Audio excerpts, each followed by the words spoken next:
telling Sergeant Tripp exactly what you told me. Lady cop. Pulled the same thing on all of us. Propositioned us. If they believe them, I don't have a chance.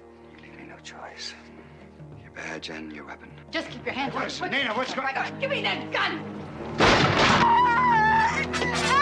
Oh, help me! What the hell's going on? Please! She tried to attack me! She tried to molest me!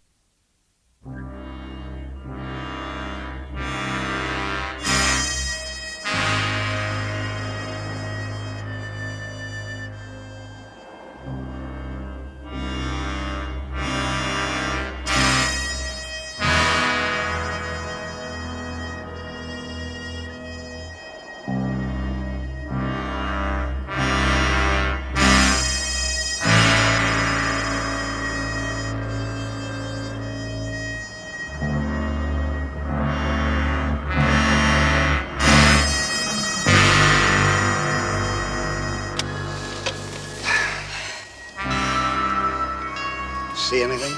No.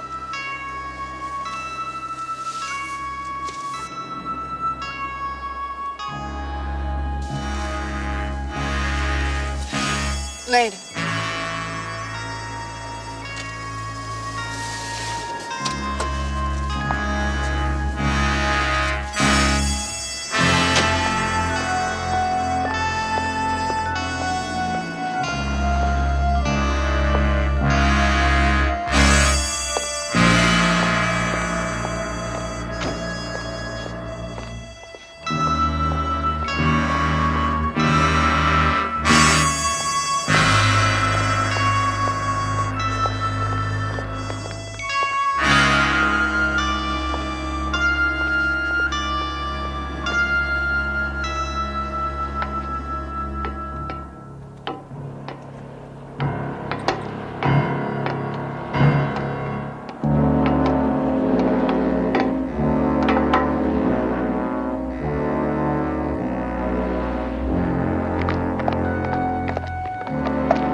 Hey, where you cats been? I've been dropping dimes all night. TJ, what's the big push? You got something? I want my dimes back. Plus. You know the house rules. We score, you get paid. So, what if it's too late? If it's already gone down? TJ, what do you have? We can talk money later. One of the clients in the massage parlor was talking to his buddy. About what? About a robbery. It was like I was woodwork or something. They didn't even know I was there. It's a little hard to believe. Thanks. He was talking about a warehouse, 100 block, North Central. But the way it sounded, the job was supposed to go down at 10 o'clock. Tonight? It's 10:30 already. We'll check it out. So what if they're gone? I don't get paid? We'll talk about it. Sergeant Crowley, would you advance me a 10? What's the matter? Did you meet her run out? Why do I always get touched by your snitches?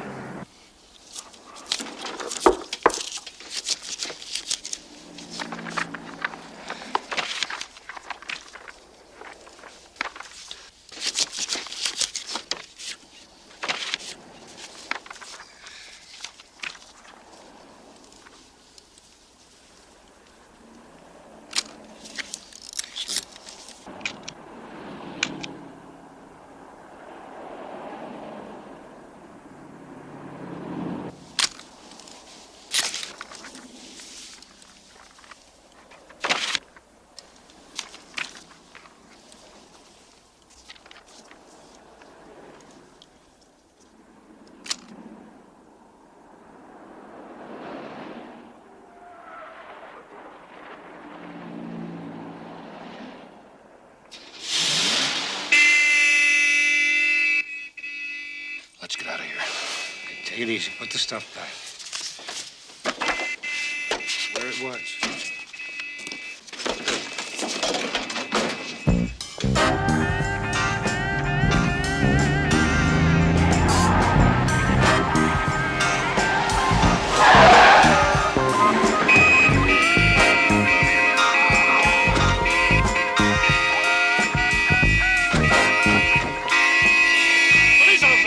Let's go. Let's move. Buddy.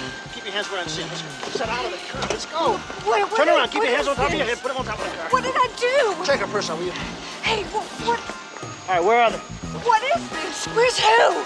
Cover, Pete.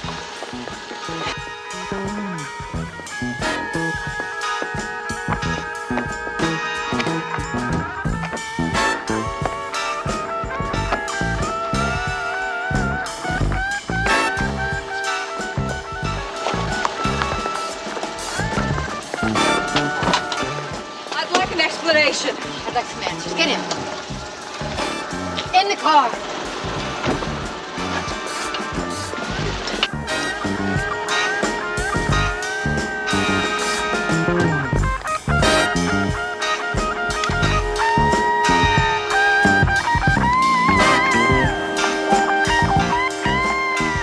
Dick? Around the fence over there. I'll be right over. Buck, go ahead and keep searching the building up further. William? I just checked all the doors on the building here. It doesn't look like anybody's been around. I'm gonna grab a couple of guys from the black and white and do the same across the street. Cover that roof. Cover that roof up there, too. Really? They got a 459 suspect in one of these buildings here. Hey, Talbot, would you get Worcester a hand over there? The other guy go down there and cover that intersection. You guys want to go over here, a couple of guys? Yeah, guys. Well, Check getting on the informed fence. burglary somewhere in this area. Somewhere, huh? Yeah, we take a woman 459. who's What's cities over here. I think she's a lookout. So far, we haven't had time to check out the trunk.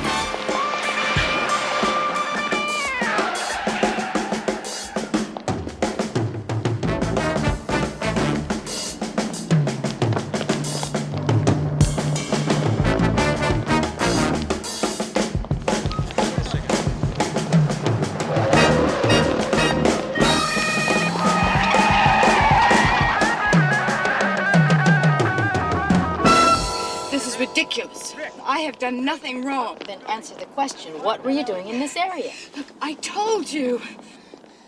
It's quiet. I needed to think some things over. That's a bad answer. Listen, I don't No, care you what listen. you think. You listen to me. Okay. Playing lookout makes you an accomplice. They're going to dig up your friends. The charge is burglary. Now, I suggest you cooperate.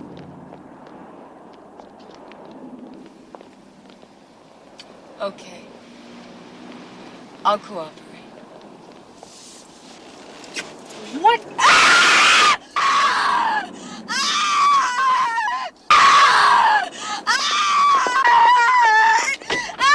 Oh, help What the hell's going on? Help me, please! Please! She tried to attack me! She's trying to molest me! Please, please, don't let her touch me! Don't let her touch me! Please?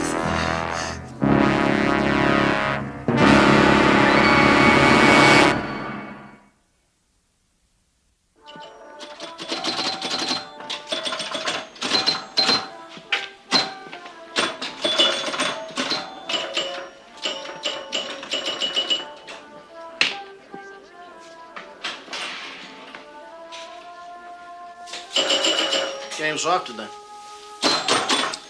Tell me about it.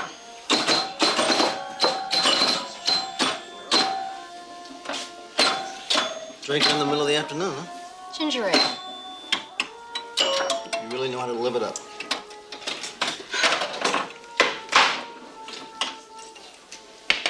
Smells really getting to you. Oh, you could say that. I'm seriously thinking of trading that in on a double scotch. Hey, Benny, you want to bring us a couple of double scotches, please? Lay it on me. What now? She's been released. What? We had no choice in the matter, Pep. There were no accomplices, no evidence of burglary in the area. The DA said he wouldn't file. It's just ducky. I'll bet my appointment with the captain hasn't been canceled, though. Why don't you not sweat it? Bill, my sweet, beautiful, loyal, naive friend, this may come as a shock to you, but the brass believe her, not me. Bottom line, her word against mine. Yes, well, would you put Mr. Lang on the phone then, please? Thank you. Yes, Mr. Lang. Yes, you have an overdue check on that statement. Right. Yes. Yes, that's the right number. Okay, well, we'd appreciate if you'd send that as soon as possible. You get on this one, it's a jackpot. Hey, Monkey, welcome back. Anybody follow you? No way. Today's take. How about that? A monkey with no tail. They're too busy working on their Sergeant Anderson to be worried Yes, about this is me. the camera company. Beautiful, beautiful. How did you ever dream up that gimmick about the lady cop? It's all for the cause. Now, tell me it was worth it. Mr. Benton, Take a look. we're wondering about that overdue statement on your purchase order. Right, that's number 6. 300 copies. Credit lines, purchase order sequence, supply items, ordering patterns. Just what we wanted. How much is it worth? Well, put it this way. If we only get a 30% return, 200,000 minimum. Pepper, come in, please. I was under the impression this was to be a private interview. Sergeants Tripp and Dalton will be handling the case. Captain, there is no case. Internal Affairs has to do their job, Pepper. Oh. Look, we're all sorry about this. But there's been an allegation of misconduct, and it has to be investigated. Even though it's preposterous. Pepper, every time something like this hits the newspapers, my superiors get phone calls. They call me. They don't deal in semantics. They say investigate. Well, it's good for the department. Oh, it's a ruse. It is the oldest con game in town. Can't you see that? This Nina Daniels says you propositioned her? Suppose she says I have 3 legs and 4 arms. Would you believe that? I was doing my job. I was trying to interrogate her. She says you offered to let her go if she cooperated. Does anyone believe that? Well, we have to ask. Did you proposition her? No, did you? She says you did. And when she turned you down, you grabbed her and tried to molest her. Captain Harris, I object to this insane inquisition. We have witnesses, Officer Anderson. What witnesses? Sergeant Crowley, Sergeant Crowley. he was there. Of course he was there. The duty captain, they saw you in the car. They saw Nina Daniels in a near state of panic. They saw what she was trying to get away with. They saw what she wanted them to see. What they observed will be testified to in a trial board. Neither one of them can say that she attacked you. I can. Is my word worth nothing? Your word is as good as your character. What's that supposed to mean? Tell us about Marlena Simpson. I have nothing to say. Cooperation is the only way out of this trouble. Marlena Simpson has nothing to do with this. We feel Marlene Simpson has everything to do with this. I suggest you cooperate. We don't want to relieve you from duty pending the trial board. But You want me to drag Marlena Simpson into it. Pepper, don't make me order you. I will not discuss Marlena Simpson. You leave me no choice. Your badge and your weapon, please.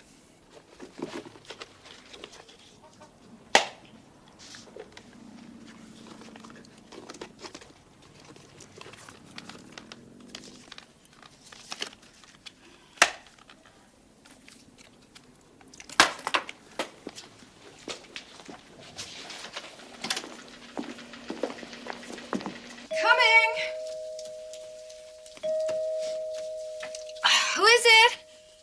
It's Sergeant Crowley, Miss Daniels. We met a couple of nights ago. What do you want, Sergeant? Well, I'd like to talk to you for a couple of minutes. It's unofficial. If you don't mind. Okay. Come in. Thank you. What do you want to talk to me about? Well, first, I'd like to apologize to you for my behavior. I mean, I think I was pretty rough on you. Oh, well, I'll drink to that. I hope I didn't come at a bad time. I mean, I can see you're not really ready for company. That all depends upon who the company is. It doesn't bother me if it doesn't bother you. It's quite a place you got here. Come on, Sergeant. I know what you're doing here. Why don't we just stop wasting each other's time? Okay, that seems fair. Let's not waste each other's time. You want to tell me what you were doing at the warehouse the other night? Sergeant, those questions have been asked and answered. Well, as long as I'm here, I mean, just so it shouldn't be a total loss, you want to answer them for me? Well, let's see now. I was out with a friend, and we had a few drinks. Well, quite a few. And after that?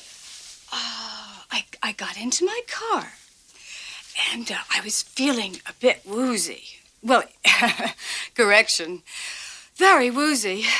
And being a good, honest citizen, I decided to pull over and cool off.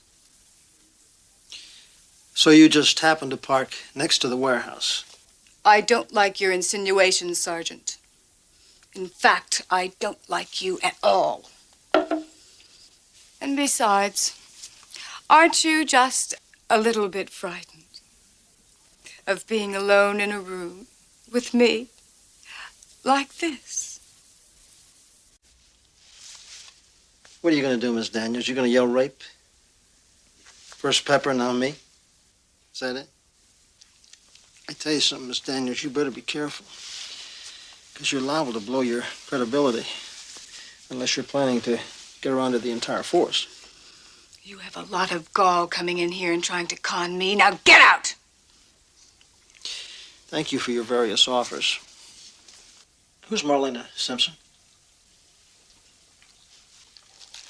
Oh, you've been nosing around.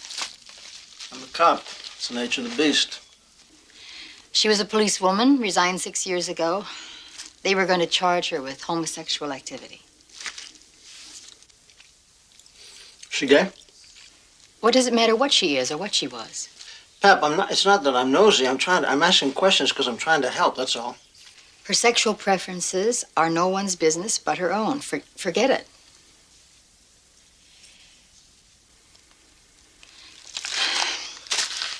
What's happening with Nina Daniels?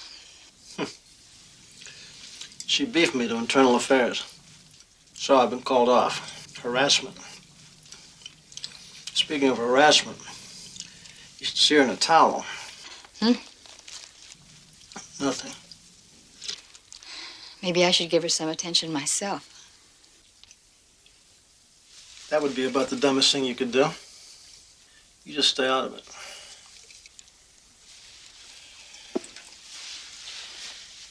I gotta go.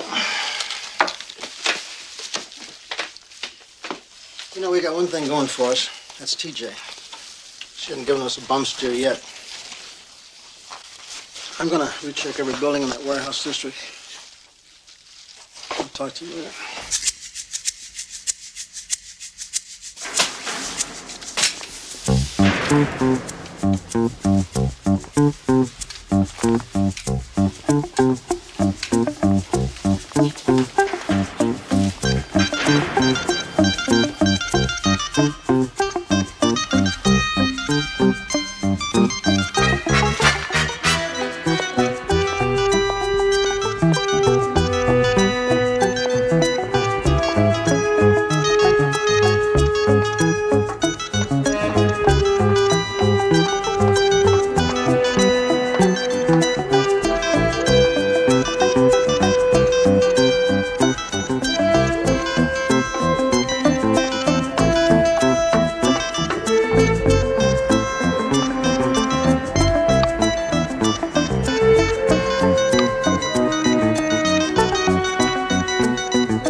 Well, they got one of those antiquated alarm systems.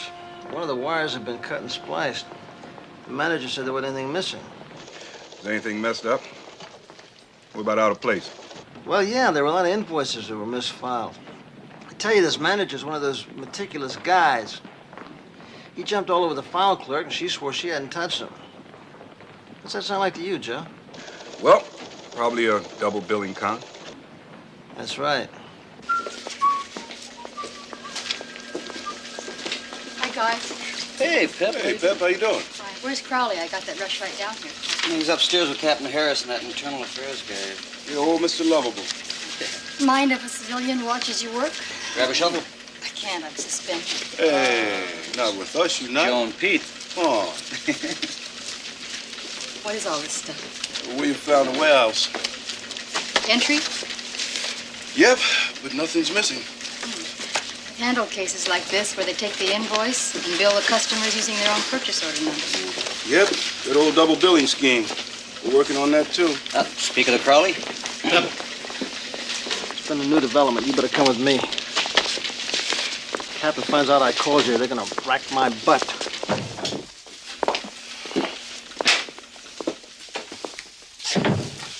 You recognize either one of them? I arrested them both. They're supposed to be doing time. Forgery, Wait a minute. grand... Listen to this. Okay, ladies. How about telling Sergeant Tripp exactly what you told me? Oh, it's nothing much.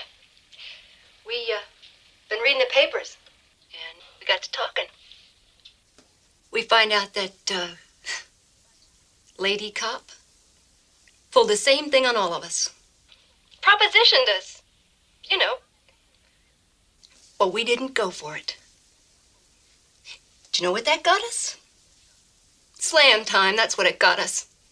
Yeah, so we figure, since the word is out on this cop, maybe somebody will listen to us.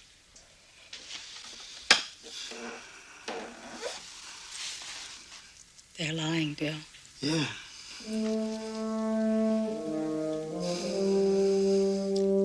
If they believe them, I don't have a chance.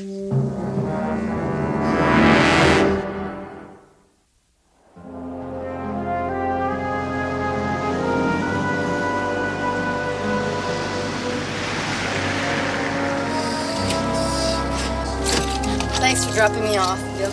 Yeah. Pep, it's obvious that these two broads are a couple of cons who just saw a good thing to push for a rehearing, that's all. Let's face it, Bill. They got a good thing going, and I have no way to prove they're lying. Pep, Yeah. maybe you can help. This Marlena Simpson, if they bring her to the hearing, what's she gonna say? She isn't going to say anything. Leave it alone, Bill.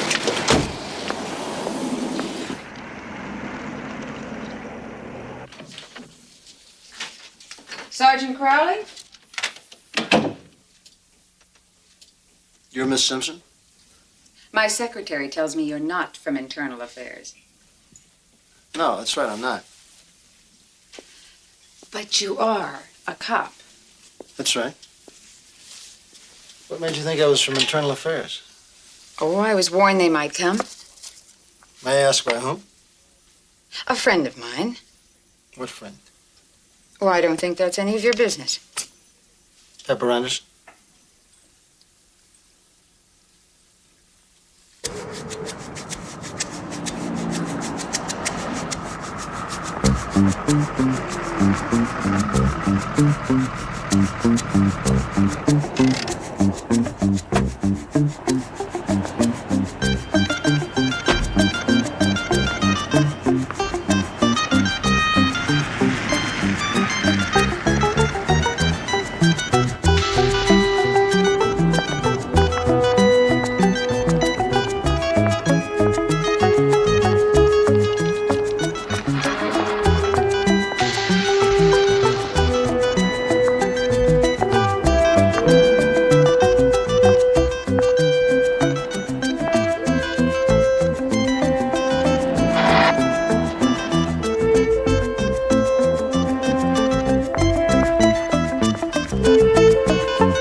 Discuss it, and the brass now thinks she's concealing something.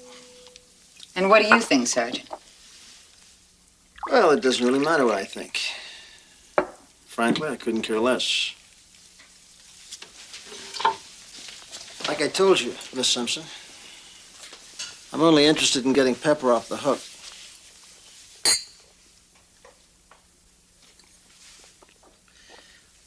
I know that the department is planning to subpoena you to the trial board. What I don't know is what your testimony will be. My testimony can't harm her in any way. In fact, it might help her. Well, if that's so, then why is she so intent on refusing to talk about it? Because she wants to protect me. Protect you? How? You see, since I resigned from the department, I've become, well, pretty successful. But if my sexual preference were known, the brass here would behave just as the department behaved 6 years ago. You mean they can't separate your professional talent from the fact that you're... The word you're looking for is lesbian, Sergeant. And that's why you left the police department. I resigned to save a public hearing and to preserve the ability to be employed. Some of us have to stay in the closet, as they say, if we want to earn a living.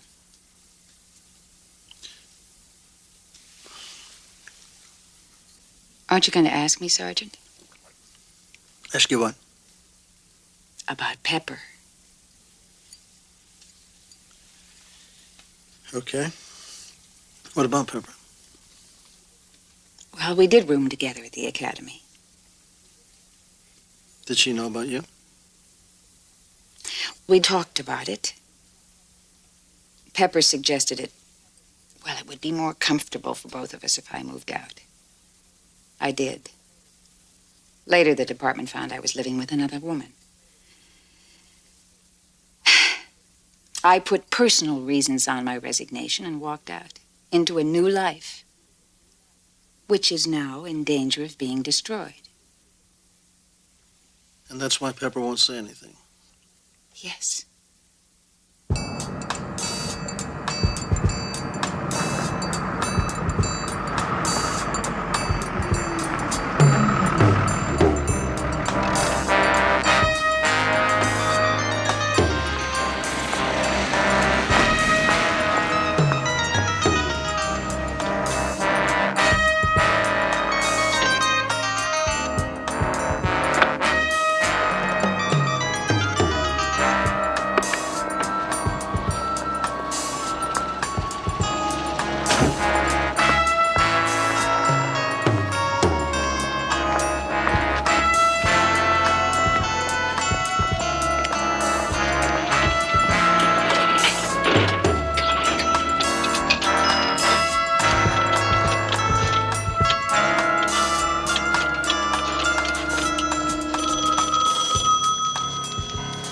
Officer Johnson. Oh, hi, Sally. This is Pepper. Put me through to Crowley, will you? Oh, he isn't here. The whole group is out. I expect them back any time. See if you can run them down. Tell Crowley I've been following Nina Daniels and I've located what I think is the boiler room on the billing scam. I'll wait outside for me. You got a pencil? Yeah. What's the address? Looks like 326 Rosewood. Thanks, Sally. Look at this one. Working like a charm. How much? So far, at least 15 G's. Not bad for one mail drop. Hey, Mucky, you feel up to hitting a few others? Pappy, for that kind of bread, I would circle Dodger Stadium with nothing on but a smile. That's the way to talk. They're in the valley. 3 post office substations. Just give me 2 hours.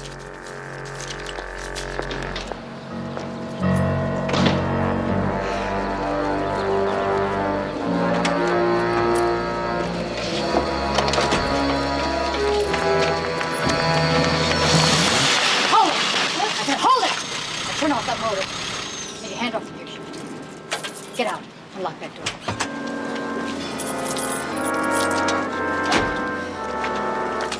No tricks. Get in there. Hurry it up. You, over here. Hey, what's going on? Just this? Nina, what's going on? Give me that gun! Give me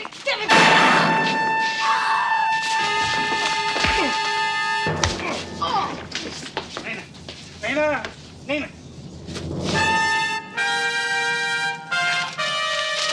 Johnny, we gotta get out of here. Nina! Come on, Johnny, we gotta get out of here. She's dead.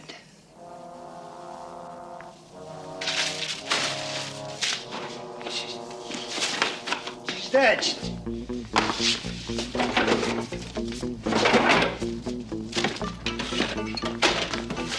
Let the cop explain this.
Dear God.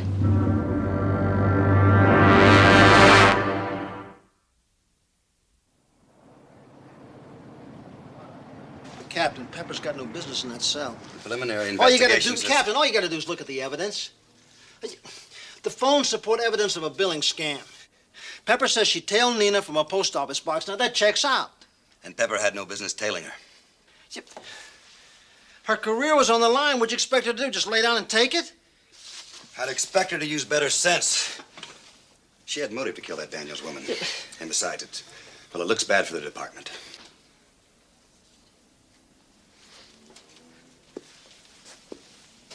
What looks bad for the department and what's hard evidence are two separate things.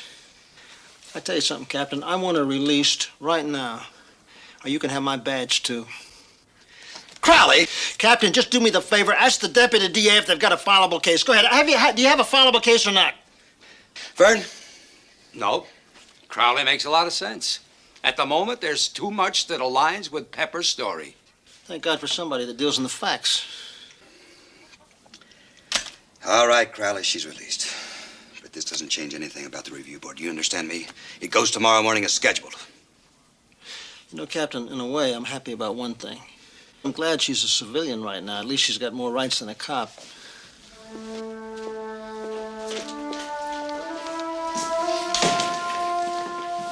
How'd it go?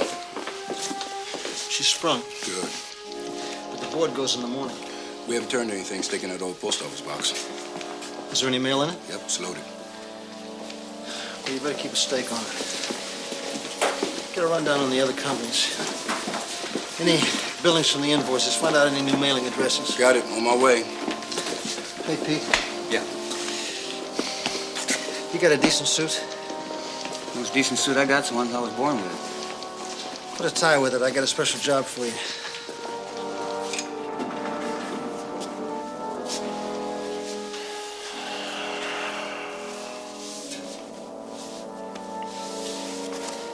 We gotta get a composite on those two characters, Pep. And I'll take you home. It's okay. Come on, let's go.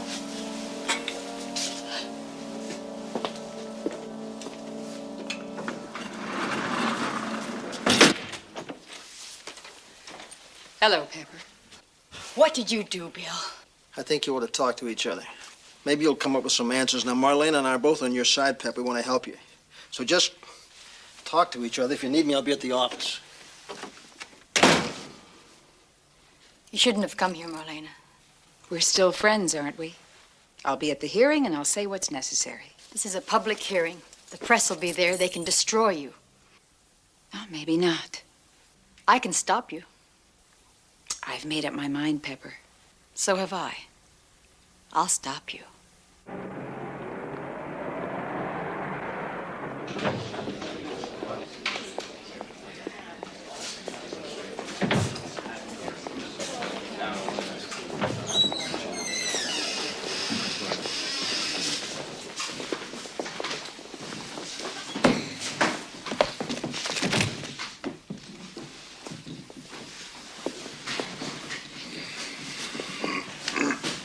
Officer Anderson,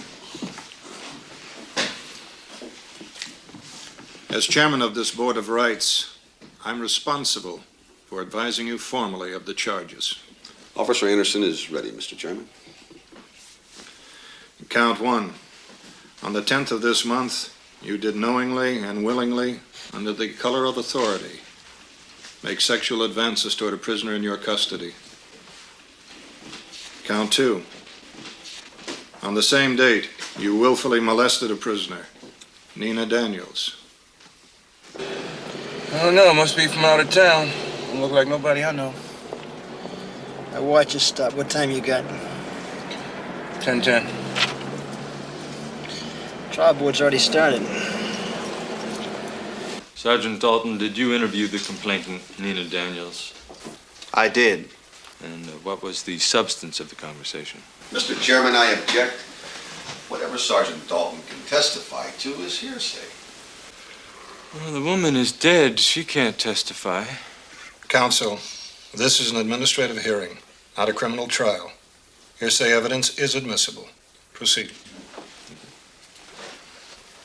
Miss Daniels alleged that Officer Anderson, while seated in the back seat of a police car, physically molested her by placing her hands on her.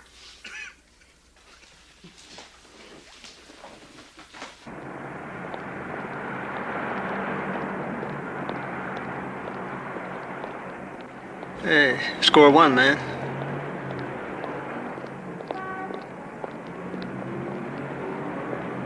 Yes, sir.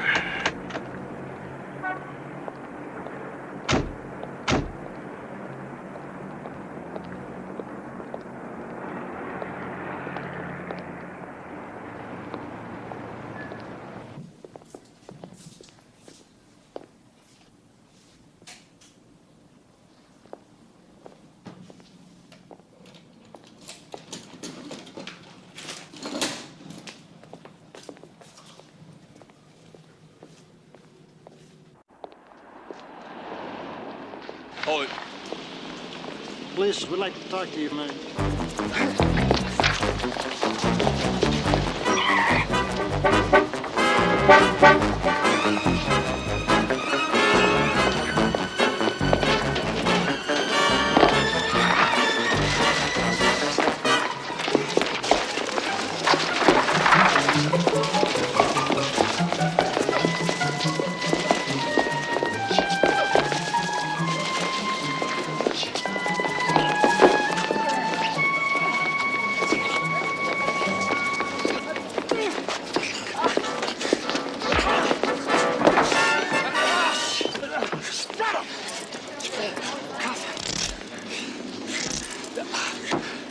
The department calls Miss Rose Gentry. The defense objects, Mr. Chairman. Miss Gentry has no testimony which would have a direct bearing on the case. I would argue that Miss Gentry can establish a pattern of conduct, which is important to the case.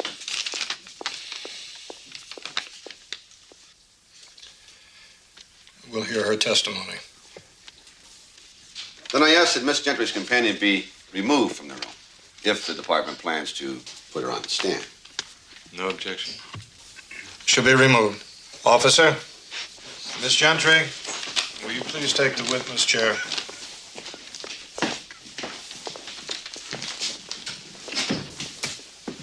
Miss Gentry, please relate to the board what you told me this past week regarding Officer Anderson. Sure. She picked me up about 9 months ago on a phony grand theft beef.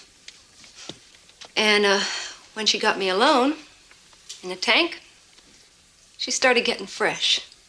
Could you be more explicit? You know, touching with the hands and asking me if I want to get off the beef. Well, I was innocent, see? And that's the truth. What else can I say?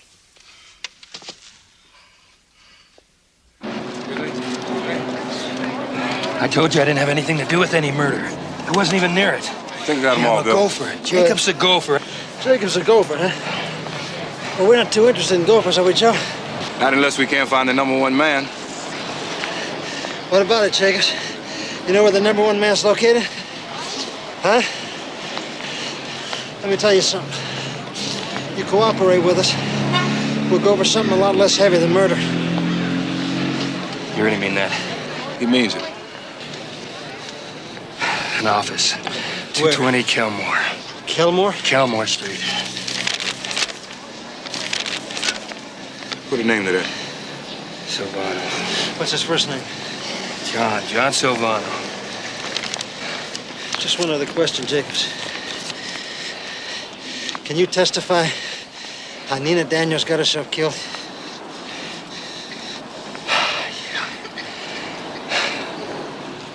Some recess. I don't even have a cigarette.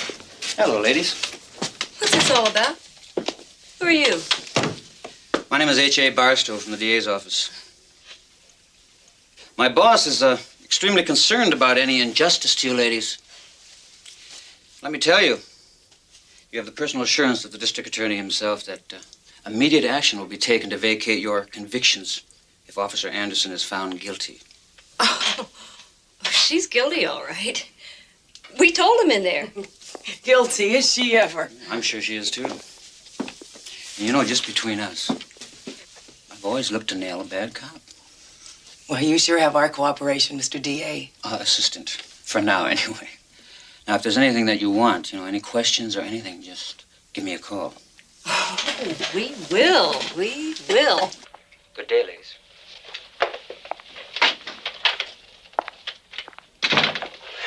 Didn't I tell you we had this thing set like a trap? Just make sure you got your story straight when they call you. Remember, I got molested in the tank, and you in your cell. Right. I was in the cell when our lady cop propositioned me. Talk about a hammer. We are going to stroke those dummies into thinking she's guilty as sin. I think the ladies can be returned to their cells, officer.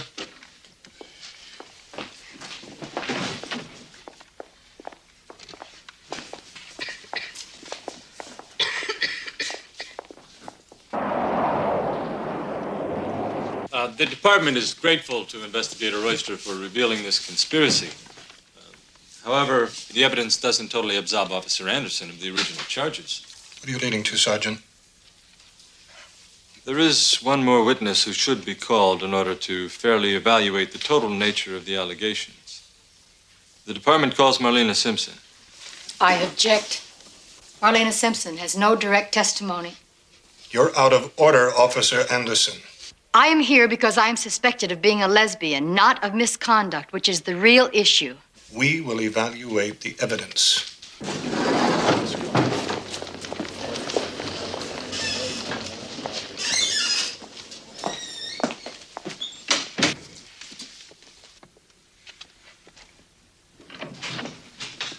Miss Simpson, please take the witness chair.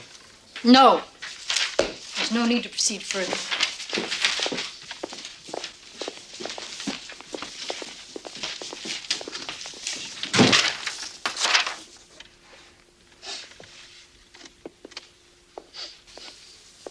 This is a resignation. Yes, sir, it is. Excuse me, Commander. I'm Sergeant Crowley. We have new evidence here. Mr. Jacobs can testify as to the false allegations made against Sergeant Anderson. There's nothing I can do about that, Sergeant Crowley. We have a resignation. Can I see that, sir?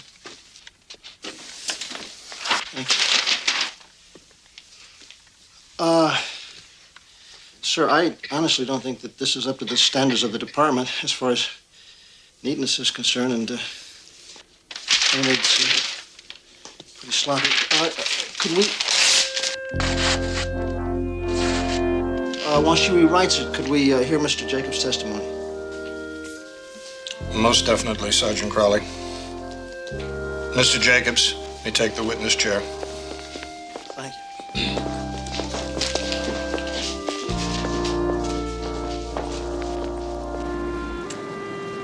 You know something, Pepper? You are some special friend. Take care, huh?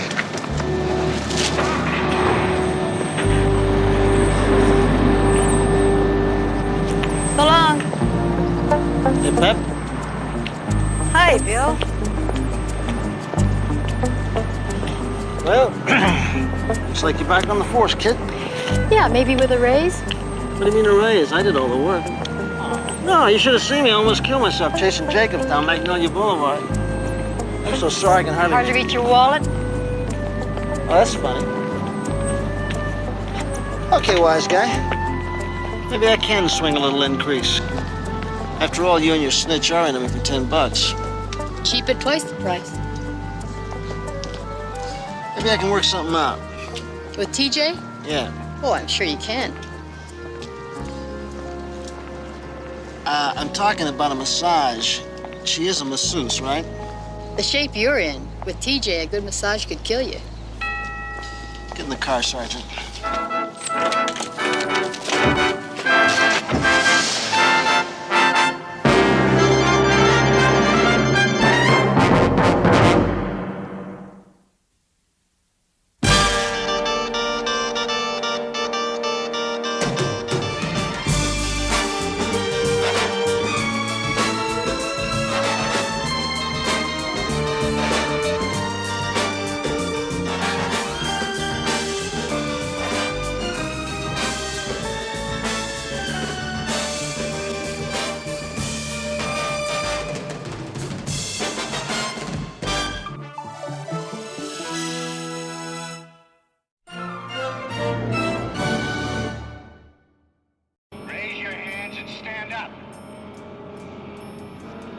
I'd love to make this guy talk. I'll make him talk. Today, I have planted another bomb. I think we ought to call SWAT in on this. Look, these two bums. I want them, Billy. They cut down my partner. They executed him. Hey, police! What have you got it, huh? Here's your present. I want your name and number. You're gonna answer for this. Chief P is in Patty Murphy, Sergeant, SEAL number 833.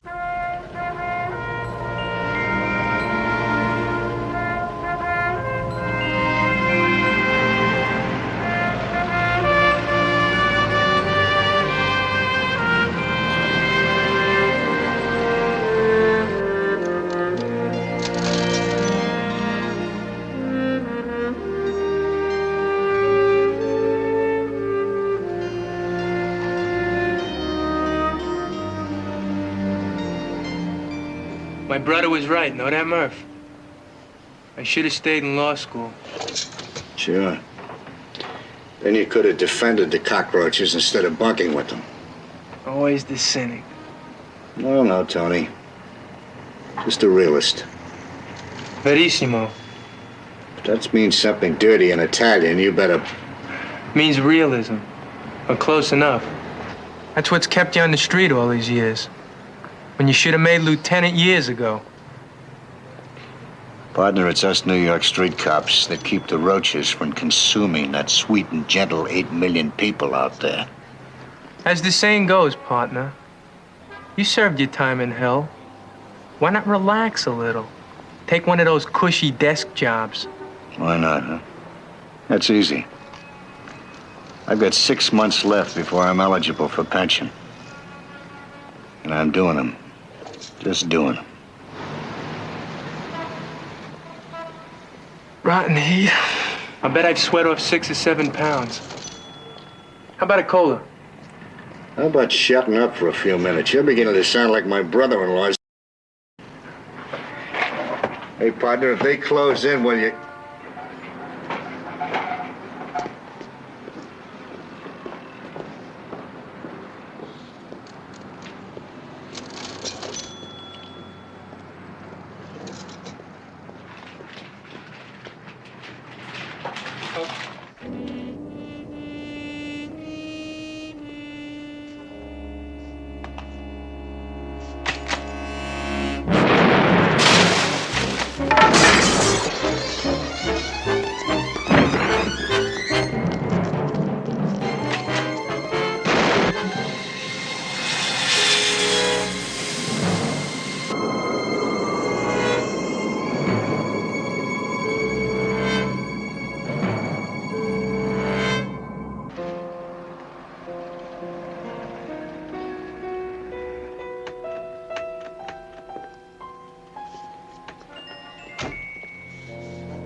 Long time, right?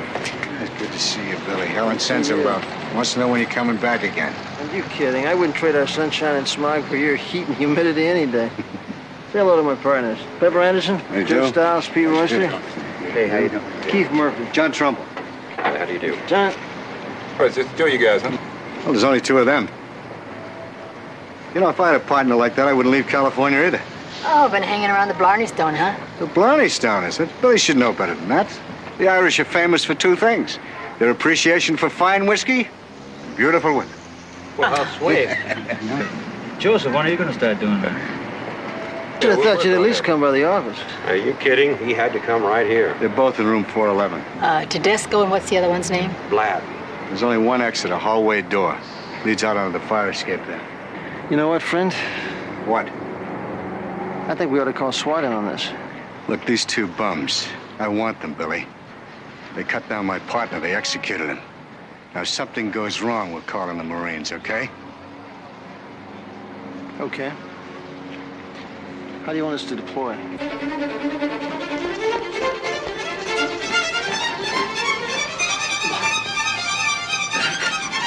Wait, hold still. Stay up.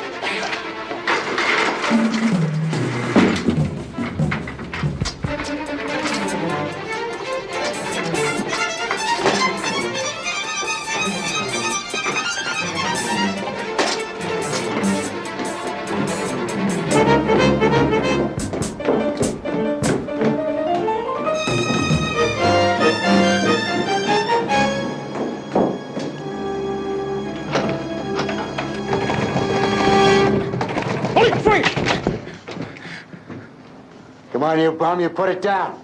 There's two ways out of here. The easy way in cuffs or head down the stretcher. You take your choice. Get out of my way. I can't miss with this thing. Murphy! Stand back! Damn it. I've got nothing to lose. Murph! You hear me? Nothing. Come on, kid. Mouth, put it down. Or I'll ram it in your ear. Bring your gun, man!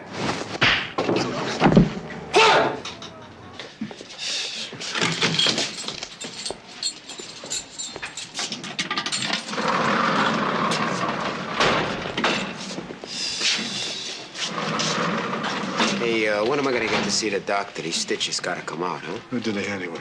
Come on, I asked you a question. Who treated you? God, Dayton, that old butcher from Long Island. Leave the crybaby alone. What happens next when I see my lawyer? You waive extradition. We'll fly you to New York tomorrow. With who? With me, you little darlings. And if I don't? Well, in about a month after the hearing, I'll come back again. Instead of a nice little plane ride, you and me will drive back alone in one of those caged cars. You get the picture, clown? Tomorrow? You sign this, I'll get you out of here on the first available flight.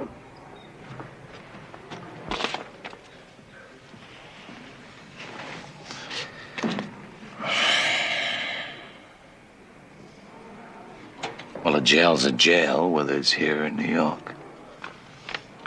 At least we'll get one good meal on the plane.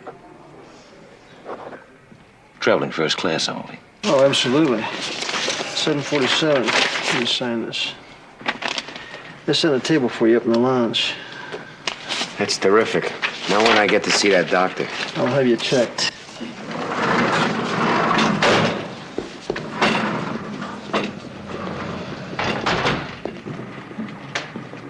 Murphy, if I ever get the chance, I'm gonna put you in the grave with your spaghetti twirling friend. What I want to know is how you located him so fast. The butcher, Dr. Dayton, he's kind of a reluctant snitch. Blatt phoned him from here to find out about the follow-up treatment. And he gave the good doctor the number where he could be reached. Right. You know, there are rules and regs that aren't in the Hippocratic Oath. I used to say hypocritic before Helen straightened me out. She's a great woman. You know something? I wish you guys would hang around for a few days. I'm game. My first trip to the coast. Murph? No, I want to get both these guys back. That officer that was killed in the liquor store, did he have a family? Yeah. Had 2 kids. 2-year-old Tony Jr. and a little girl about 6 months. Hey, Murph, how's that trying to be? Listen, did I tell you that this guy has 6 kids? 6? 6. The youngest is how old? Caitlin will be 5 in June. What do you do in your spare time? Well, Irish Catholic, oversex, you know. You know, speaking of kids, I better check in. Excuse me, huh? He's a doll. It's quite a partner you've got a hold of. He's the best. Guys stand in line to work with him. Were you surprised the way he handled that arrest today? Yeah, let's just say I'd have handled it differently. Tedisco doesn't deserve a trial. But then Murphy's a better cop than I am. Did you ask him about why he didn't shoot? When we got back to our hotel room, yeah. He said Tedisco probably would have gotten off a shot. Some innocent party in one of the adjoining hotel rooms might have gotten hit. Would you excuse me for a minute? It's right back there. Oh. Yeah, everything's fine, hon. Yeah, we got them both. Yeah, I'll be home on the 10 p.m. flight. How are the kids? Oh, great. It's just that, well, nothing's really together when you're not here. You know that. Oh, listen. I know that, sure. Give all the kids a big kiss for me, will you? I gotta go. Keith, Dr. Milton called. He wants to talk to you right away. What's that all about? Oh, that's just the department physician. It's a routine physical. He says I'm overweight. Need to lose about 10 pounds. He's got a special diet for cops. Lots of booze and loose women. Hey, you big Irish lug. You got all you can handle right here at home. Yeah, I know, sweetheart. Nobody's eating their corned beef and cabbage. Murph didn't even touch his meal. Did you see how his hands were shaking? They just buried his partner, Pepper. Yeah. Doesn't happen every day. Listen, I gotta go. Billy and his partner are waiting for me. Did you give him my love? Tell him to come back soon, and I'll make some corned beef and pasta, okay? Keith? Yeah, huh? I just want to say I love you. I guess I never know how much till you go away. Sure, I know. Me too. I'll see you tomorrow.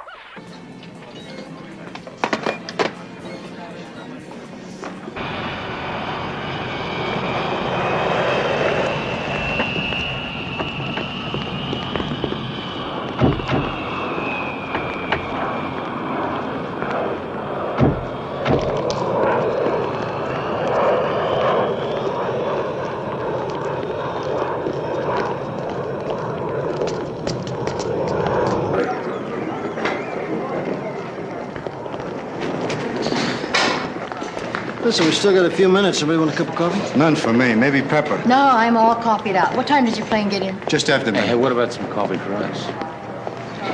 Did you call your office and tell them what time you're coming in? Yeah.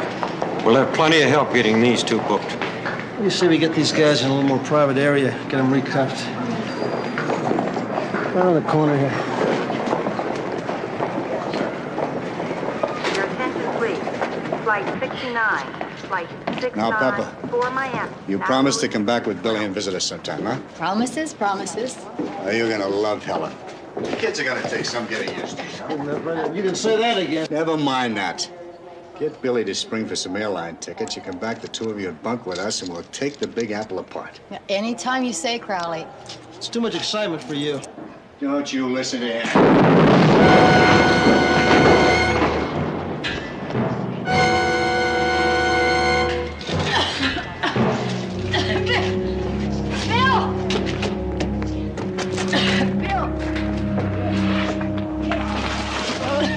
Bill, are you all right? Where's Tedesco?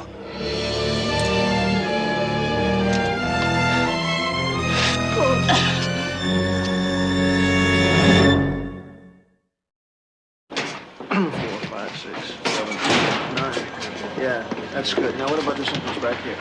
It's all sealed off. I don't see any way they can possibly get out. What about departing flights? Any chance they could have picked up one? Not likely. They're all being watched. You'll be all right, Trumbull. Just stop bothering the business. These guys gunned down a New York detective. He's dead. I'm sure they understand. Trumbull? Yeah. Should be Irish. He always comes out okay. Thank God. And St. Patrick. How'd you know that was my middle name? The last half, I mean. They dug a piece of shrapnel out of his shoulder. A couple of days in the hospital should do it. We're lucky nobody got killed. Any news on Tedesco? Not a word. How's John? He's gonna be all right. You want me to call his wife, explain what happened? No. I checked. He phoned her from the hospital. Good. You know how wives are. She'd be on the next flight out if she didn't hear his voice. Listen, can I stick around here for a few days, at least till I pick up what I came for? I don't know. You think we should swear him in? I don't know if he's had enough experience. You're probably right. Billy, this bombing, is that your bailiwick? It is till we get relieved. Well, where do you start? That strike out there, I think the labor union's a good place to start. I'll stick around here and see if your blue suiters pick up on it. They can get us on the air if something comes up. Okay.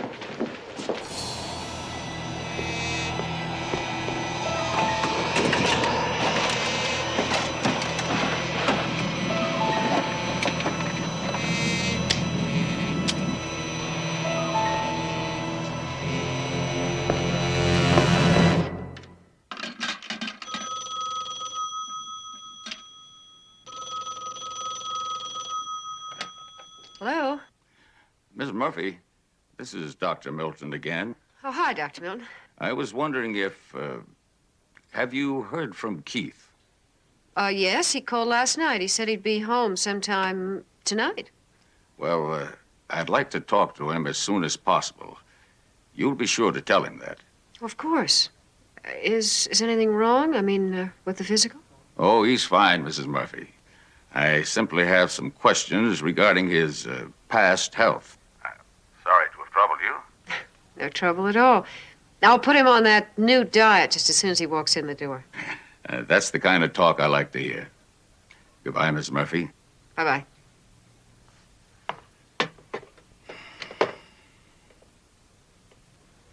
Sorry, I had to keep you folks waiting. Cigar? Oh, no thanks. We don't smoke. Mr. Webster, you know about the airport bombing. Yeah, I heard about it on, Wait a minute, is this why you're here? Because you think my union had something to do with that?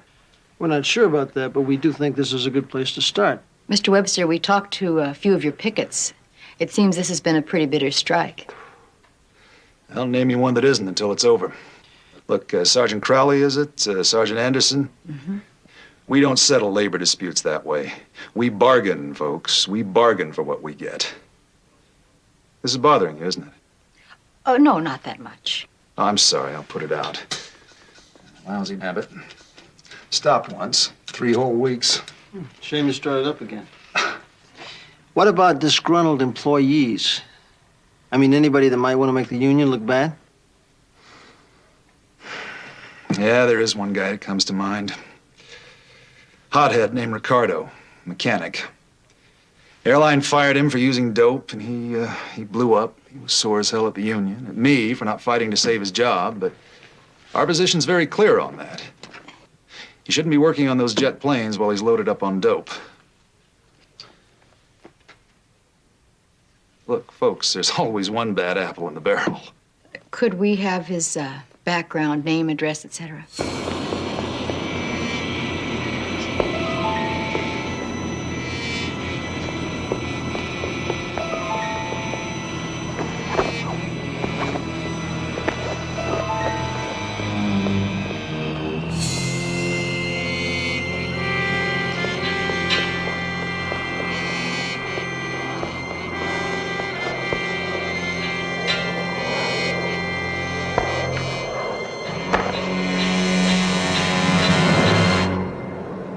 lady, hand me that wrench down there, huh?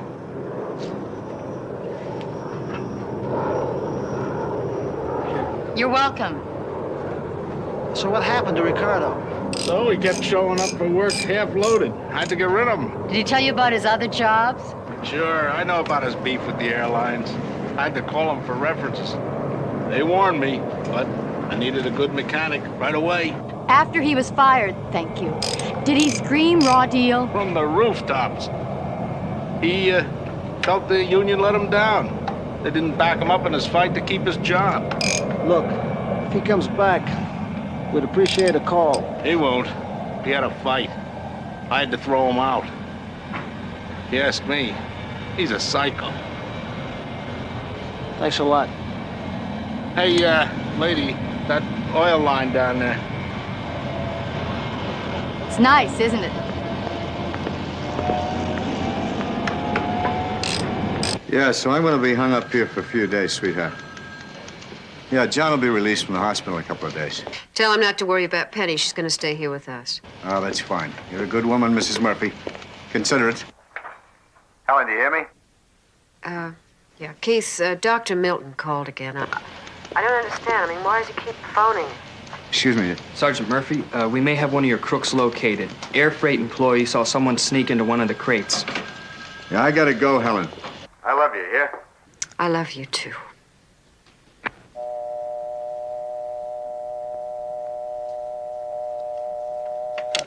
What do you want with Ricardo? We want to talk to him about a traffic accident. Traffic accident, my fanny. It's dope, right? That's right. Now, do you know where he is? Is he here? No, moved about 2 weeks ago. He moved where? What's that? He moved where? Hey!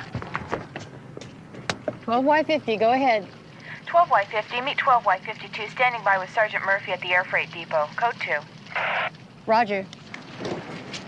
Hey, wait a minute. Where are you going? Look, I've got another dealer in 219. You could bust him.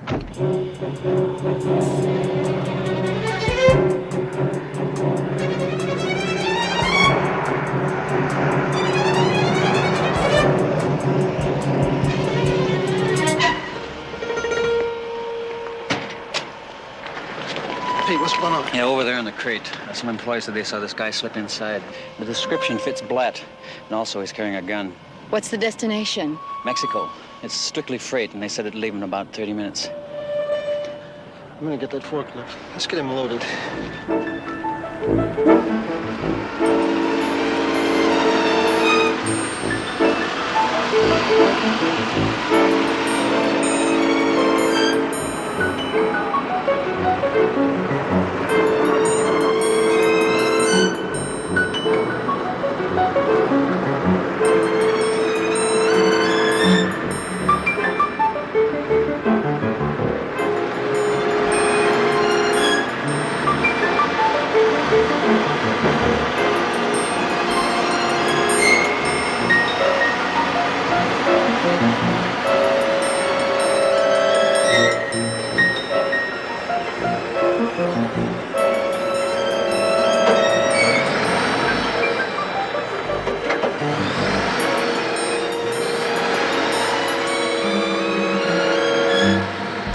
Mr. Blatt, very careful now. Throw out that gun. Raise your hands and stand up where we can see you. Repeat. Raise your hands and stand up.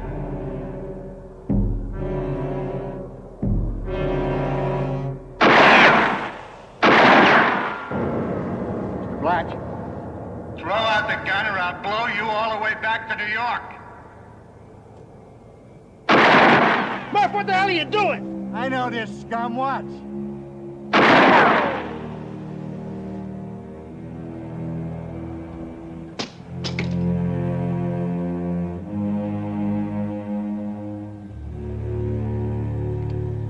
One to go.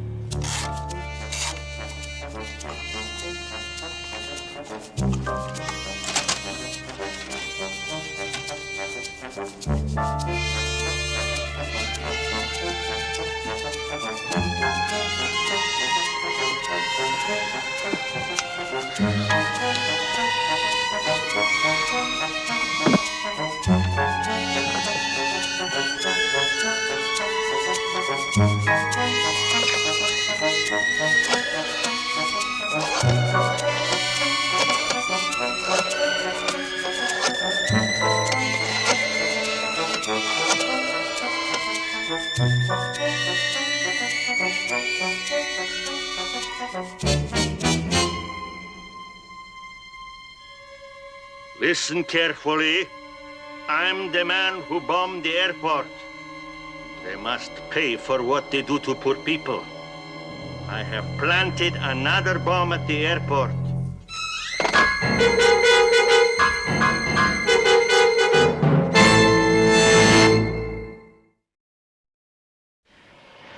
Where is he?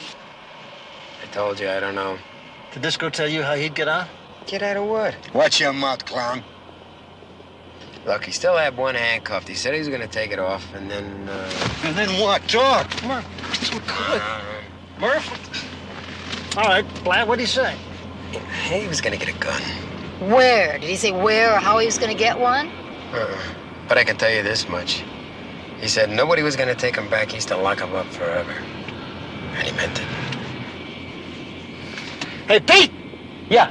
Get this guy out of here and lock him up. Put him in isolation. Right. And from the village of Murph, you okay? Yeah, I'm fine. A couple was being married. I tell you, we all get a little edgy. We're in the middle of one of these things. I don't think Blatt was holding back. I know Blatt's just a follower. I just don't want Tedesco to get away. You can understand that, Billy. What are all these vacant lots for? Oh, it's part of the airport expansion. The city bought up hundreds of homes. They've all been built. Progress, huh? Now stay tuned for another But they at 55 least leave minutes some of of the your trees. favorite music, featuring I like the biggest trees. of the big bands, They including- seem to live forever if you just leave them alone. This station has just been contacted by a man claiming to be the airport bomber. His warning, and this is a direct quote, "I've planted another bomb at the airport." Immediately preceding. I figured you people would be here, so I had my secretary draw up that transcript. It's verbatim. There's nothing missing. Thanks, Mr. Gerhardt, but what we really need is the tape. We don't really need this, just the original I'm tape. sorry, sir. That I've got to decline. This station's in the news business, and that tape's an important item of news. Yeah, news is important, but you don't seem to understand. We are dealing with a madman, and he's planted another bomb. What about human beings? I mean, that tape is our only lead to whoever is responsible. I anticipated this problem with you people, and that's why I had the transcript drawn up. I've also seen my lawyer. Obviously, you don't understand the problem here. I understand the problem, Sergeant. I understand the laws. I expect you understand the law. Now, if you want to confiscate material belonging to this station, then you get a warrant. That could take hours. We're in a foot race with the clock. Don't you know that? What do you think you're doing? Shut up. You had the tape less than an hour. You made a complete transgression. It's got to be here somewhere. Murph! I'll break it off, Gerhardt. Give it. Here, that it, huh? Here's a present. I want your name and number. You're going to answer for this. Keith P. is in Patty Murphy, Sergeant, shield number 83300, New York City Police Department. Hey, you better make the call now. There's a 3-hour time difference. Baggage for passengers who arrive on flight 267. Now placed in the baggage area.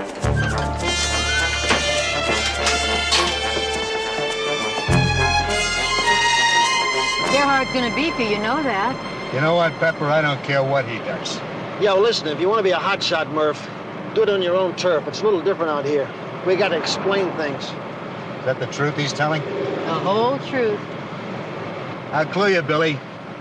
Back in New York, there's some brass that don't think I'm such a hotshot there either. So he beats me.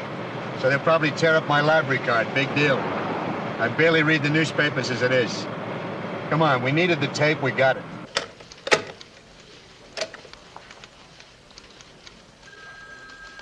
Poor people in this country have no property rights. The airport takes what belongs to the people.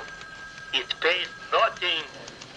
Close the airport or there will be more bombings. Today, I have planted another bomb. Shut down the airport. Return our property. They've got to pay. What kind of an accent is that? I don't know. The lockers. How long will it take you to search all the lockers? Sarge, that bomb could be anywhere. Just to search the lockers alone could take all day. There's over 3,000. Look, I'm only in charge of the investigation, but if I were you, I'd get a hold of Lieutenant Burke. I'd get some help and I'd get started. Who's David Gerhardt? Huh? Why? Well, we just left the office and the phone was ringing off the hook. Some guy named Gerhardt phoned the chief and said that you guys had beat him up and forcefully removed his possessions. Now he's holding a news conference. Didn't take him long, did it? You want to give it back? My old father said if you can't stand the heat, get out of the kitchen. Play that again, will you? Huh? I think I know that guy. You're kidding. Poor people people in this country have not property rights. Yeah, that's him. That's the guy. That's what guy? He worked in the parking lot around here. He bothered the customers. I had to fire him. But what's his name, or where does he live? Oh, he had some foreign name. He used to live over near Century Boulevard. Wait, what do you mean, he moved?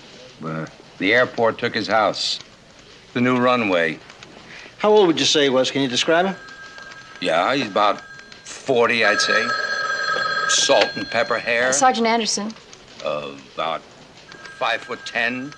Okay, I'll tell him. Bill. Huh? Simmons wants to see you. Outside.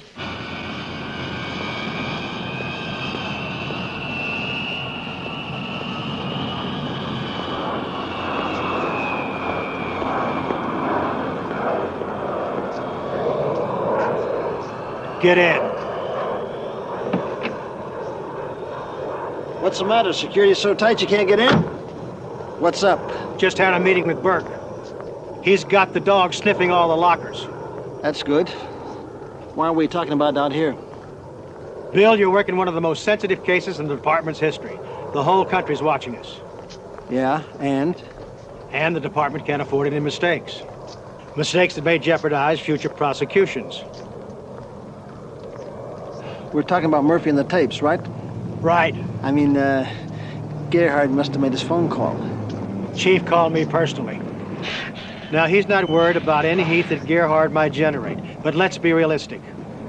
Who can foresee how any one of our more liberal-minded judges may rule on the admissibility of that tape? It could be our whole case, Bill. And considering the way you got it... Captain, I understand the problem, okay? But let me tell you something. If Murphy hadn't grabbed that tape, we wouldn't have a good lead on a suspect right now. We sure wouldn't have gotten it from a transcript, to tell you that. Between us, I know that, Bill, and I'm glad to hear it. But now let me give it to you in black and white.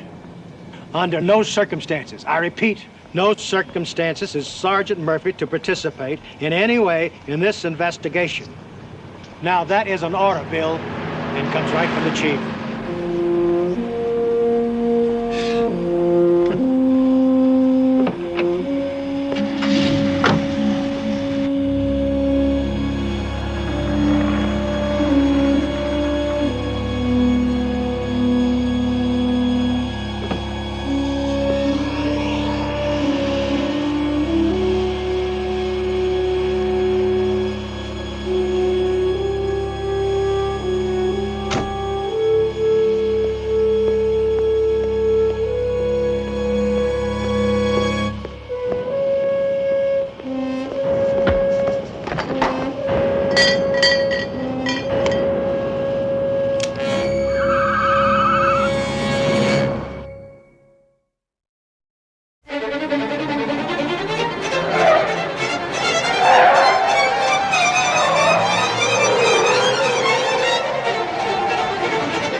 Spread out. Deploy yourselves behind the trailer. I'll holler if I need you. What's the matter? My tie crooked? Try to stay cool, okay, Keith? What she's saying is I got orders you shouldn't be here in case you forgot. Billy, you know how bad I want into this. You two get in trouble and I'll blarney you out of it. I got a lot of practice.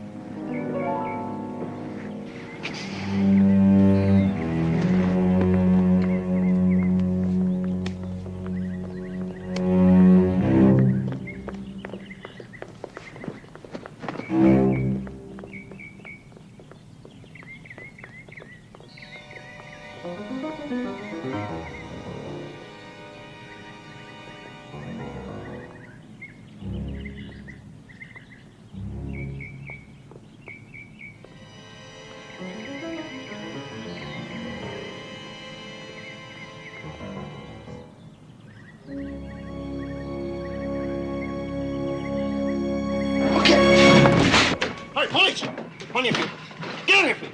Get your hands on top of your head. Turn around. Don't make a move. Conrad Najee, this is a warrant to search the premises for explosives. All right, sit down. Keep your hands on top of your head. There are other people in this area. Is there anything here that could be dangerous to them? Billy, back here! What do you got? It's not armed, is it? I don't know, but I'm not taking any chances. I got one, Pep. You know what you're doing, man? You know how to do that? Yeah, I know a little bit about a lot of things. Is that it? That's it. He's got any of those little trinkets around here. Bill, Yeah!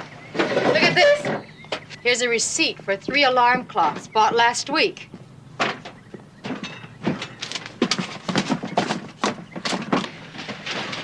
Hey, Murph. You see if you can find another alarm clock. Because if we don't, we sure as hell got another bomb on our hands. Is Sergeant Murphy there? This is his wife calling from New York.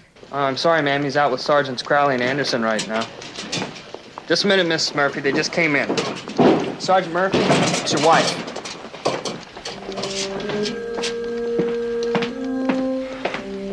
Ellen, ever dawn on you what our phone bill's gonna be at the end of the month? Keith, are you all right? Yeah, I'm fine, sweetheart. What's the problem? How are the kids, okay? They're fine, yeah. Dr. Milton has called 3 times. Now, I think I have a right to know if something is wrong. Well, you're the nosiest woman. You won't even let me surprise you. Do you know what next Friday is? Our anniversary. That's right. 22 years of you nagging at me. Nagging how? Are you sure you're gonna retire, Keith Patrick? Are you sure you won't be bored sitting around this house after all those years? Standing around the garden, as you've done 1 in 9 times since we've owned this house, huh? Is that a direct quote, huh? No. Well, almost. Anyway, I decided to stay on the department for another hitch. Yeah, let's face it, I'd be bored to death, Helen. Besides, you know, what I have to come home to at night.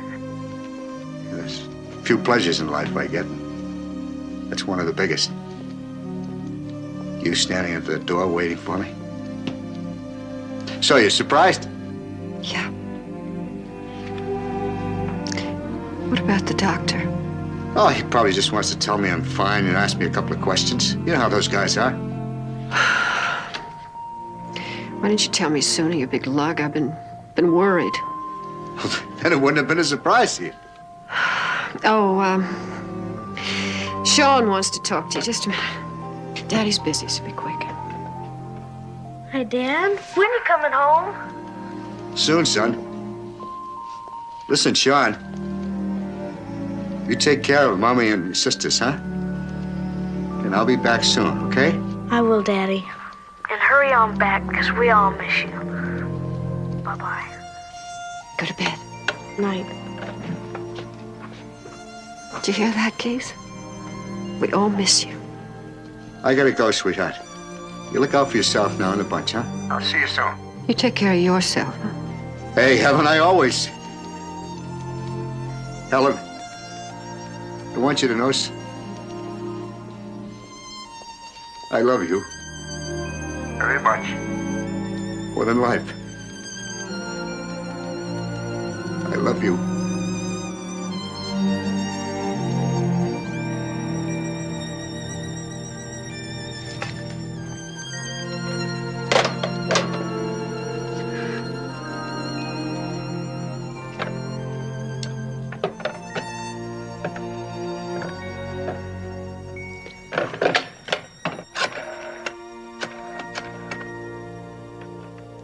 You're lucky, Najee.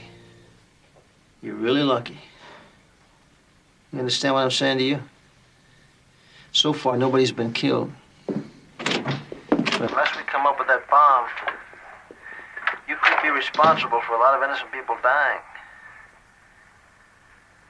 You know what I'm talking about, Najee? I'm talking about murder. What's happened? Well, he hasn't opened his mouth since we brought him in. I heard about that officer at the airport. He's in really bad shape. Doc says he may pull through, though. Has he got a family? 3 kids. When we get to Disco, I'll, How do we know Tedesco did it? Well, who else could it be? Well, he'll get his. Don't worry about that. I guarantee that.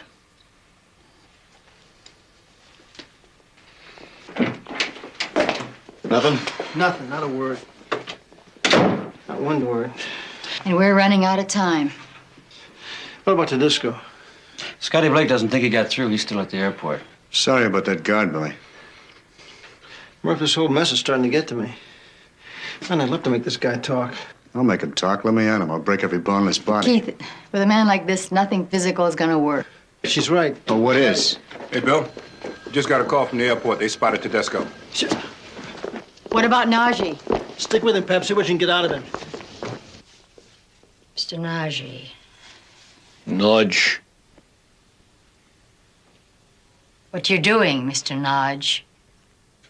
What you've been doing. I understand your reasons.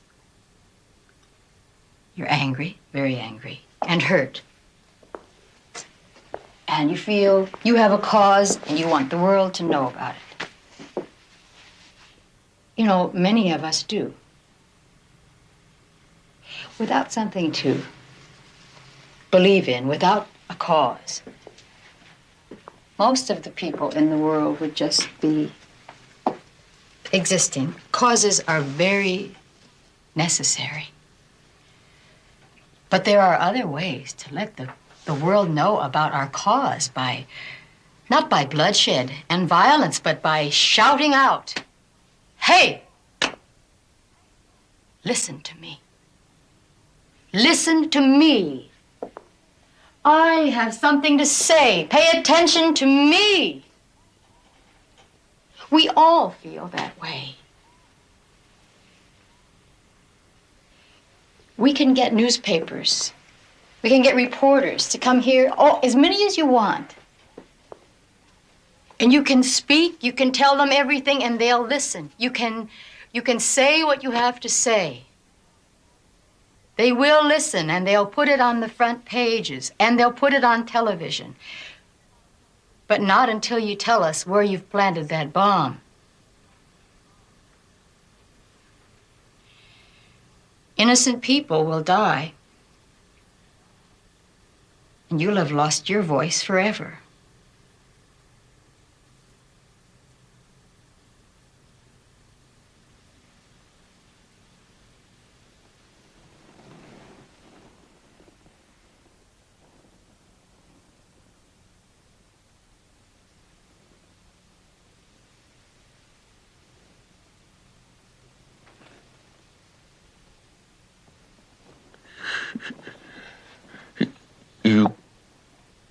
You call everybody?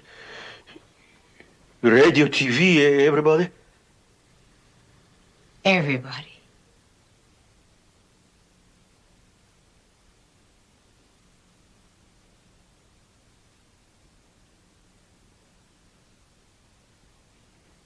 If you promise, all right. Listen, if you can't get... Tell him Sergeant Crowley's trying to get a hold... Crowley, C-R-O-W-L-E-Y. What's happened? You know where he is? Disco went around the security Simmons. check, got spotted, and Crowley, grabbed a stew. Sergeant, we got a He's bomb demanding a right now. We plane. don't have time to spell it. No, forget it. Bill, what's happening? We pinpointed the locker. The bomb squad can't even get in there. Tedesco's got a hostage. We've got 12 minutes. It's set to go off at 8 o'clock. I know that, Pep. Where's Murph? With Tedesco. She's back! Get out of my way. I can't miss with this thing. I'm telling you for the last time, you move any closer and she's dead. Tedesco, let her go. There's a bomb planted in there, man. It's going to go off at 8 o'clock. Shh. Listen to him. There is a bomb in there. Let her go. Now you listen to me. I want a plane. Pull it up outside, fueled and ready to go. Don't try any tricks. I'll shoot, I swear.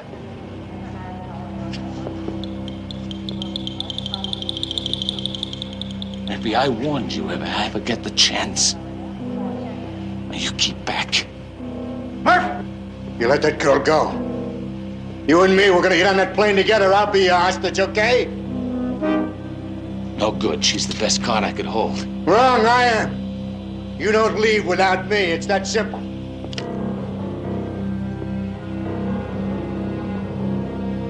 I'll kill her. You know I will. No, you won't. Because if you do, I'll blow your rotten head off. Now let her go. You let her go. I got my gun holstered. You got me. What better hostage could you have than a cop?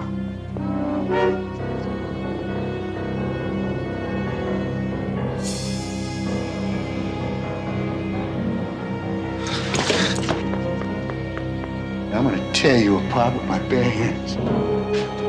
I want that plane, Murphy. Now you get over against that locker so I can search you. Don't go in there, Murph! No, you're not gonna leave here. You're gonna die right here tonight. You're crazy. Now you keep back, Murphy. Yeah, I'll keep back. It's all over now.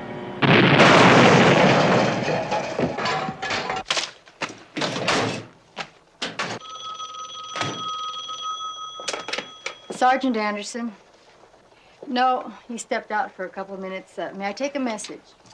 It's, Helen Murphy from New York. Oh, yes. Miss Pepper? Yes, that's right, Mrs. Murphy. I heard something on the radio, part of it. There was an explosion at an airport out there. A New York detective was killed, blown up. Yes. It was Keith.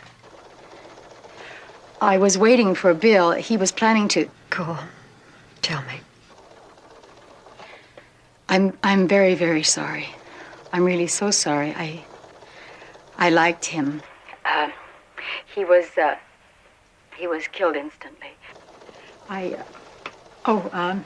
Here comes Bill now. Hold on. It's Helen. She knows. Stay up.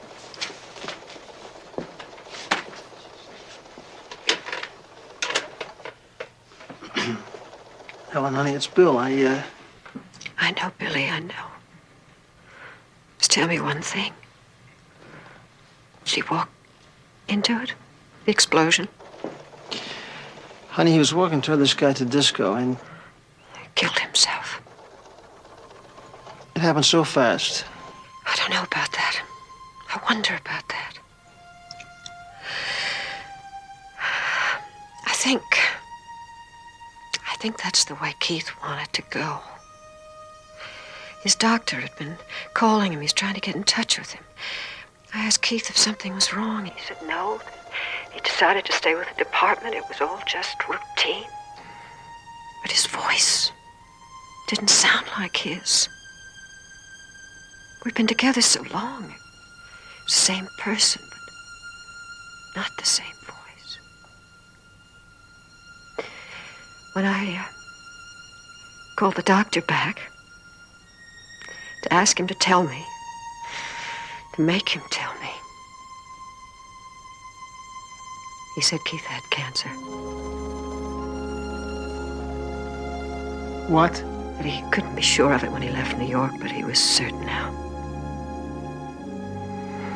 Keith must have known that he only had 1 month, maybe 2. Why did he keep working? He could have... His pension? He had 6 months before retirement. In New York City, if a cop dies before that, there's no pension. Oh, Keith knew that me and the children that we didn't need. Would you do me a favor? What's that, Helen? I'm going to catch the next plane. Would you ask your people to hold his body until I can get there? I want to be near him as long as I can be. There. And on the plane. The plane that's bringing him back. All right. Yeah, listen, I'll check with the airlines, find out what time you're coming in. I'll meet you at the airport. I appreciate it. Bye.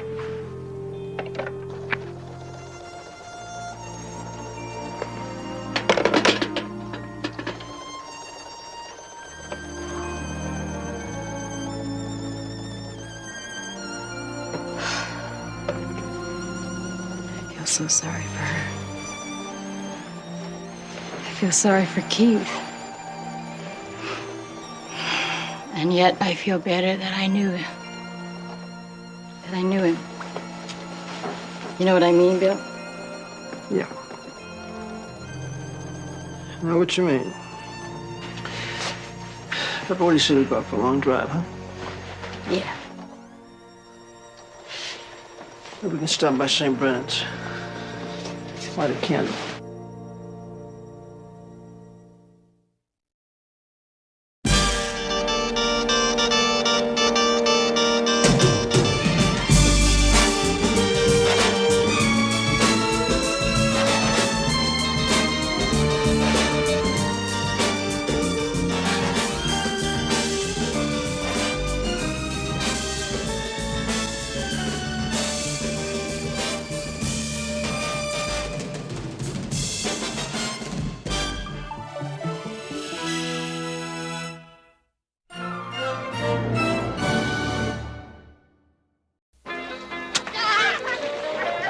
What could I do for you? Yeah, collect me for something, huh? My God, I haven't done anything. I haven't killed anyone. What is this all about? What does the buttercup mean? What's happening to my family, my whole family? Who is Anemone, the yellow flower? The face of the nun? Then? No. And the Miristos is dead.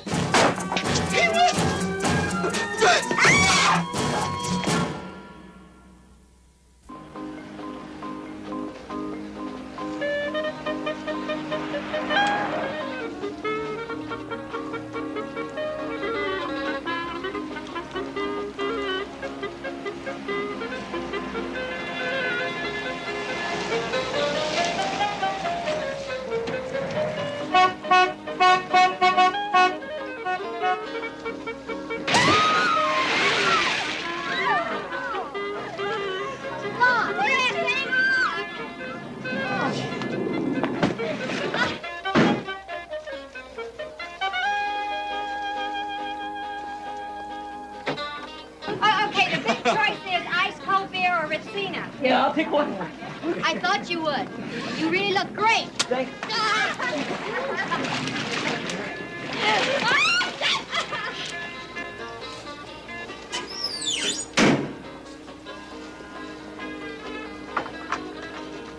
Where's Crawley, Pepper? I thought he was going to show. He'll show. He always does when there's free food. Hey, Melina! Hi. The house looks great.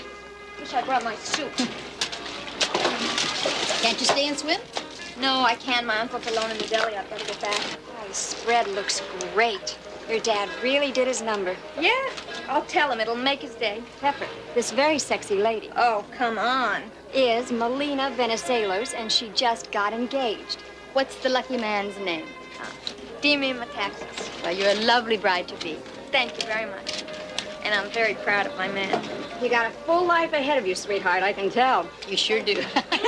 And the Dipplers are terrific. My dad made him fresh for Protomaya. Protomaya? What, Greek feast day, first day of summer. We'll celebrate anything. Hey, and I'm just the guy who can help you celebrate. Hi, How are Bill. Your timing is flawless as usual, Crowley. The food just arrived. Well, if you got timing, sweetheart, you got it all. What's a guy have to do to get a glass of Retsina around here? Ask. Είσαι έτοιμος? Απάντησέ μου. Δεν θέλω να σκοτώσω κανένα. Αλλά σκότωσαν. Δεν καταλαβαίνεις. Σκότωσαν τον πατέρα σου. Μα είναι τόσο καιρός. Αλλά από όλες δεν φεύγει αυτή η καρδιά μου. Φοβάμαι, μαμά. Ήταν ο πατέρας σου. Μην έχεις φόβο. Τον αμίσος γι' αυτό του έκαναν. Ένας και ένας πρέπει όλοι να πεθάνω. Πες μου. Ότι θα το κάνεις. Θα το κάνω.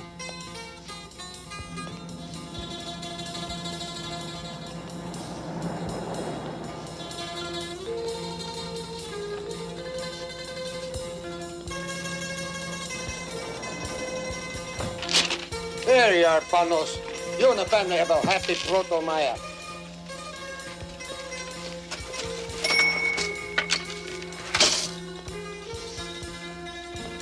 Hey, sister, how are you today? What could I do for you? Yeah, collect me for something, huh? Good. What?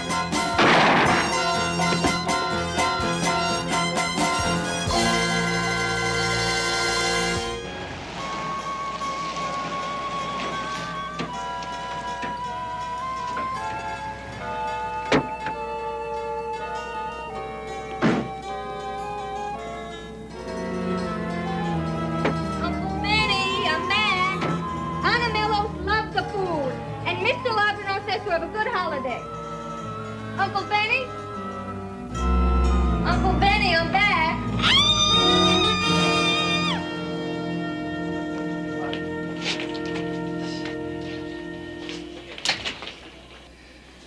All right, Pete, what do you got? Robbery, homicide. The victim's body dropped behind the counter. Where's Melina? She's over there. How'd he buy it? Right through the sternum. Got any eyewitnesses? Anybody see anything? Well, the guy next door said he heard something. Joe's over there checking on it now. Who's the old man in the corner? His name is Marcus Venizelos. He's the victim's brother. They ran the shop together. Let's go talk to them. Did this belong to you? No. I'm sorry, Melina. We got the caller without us. He's already told her about it. Mr. Venizelos, this is Sergeant Crowley. How you doing, sir? I'm her friend. My fiance. He works up the street at the cafe. I see. Mr. Venizelos, were you in the store when that happened? No. Did you see someone, a car? Have any idea who? Papa. No, I see no one. Melina, when you came and found your uncle, you saw nothing? You heard nothing? No. Found this little flower over on the counter. You sold these in the store? No. Bill, guy next door in the liquor store said that he heard a noise, but he didn't pay it any attention.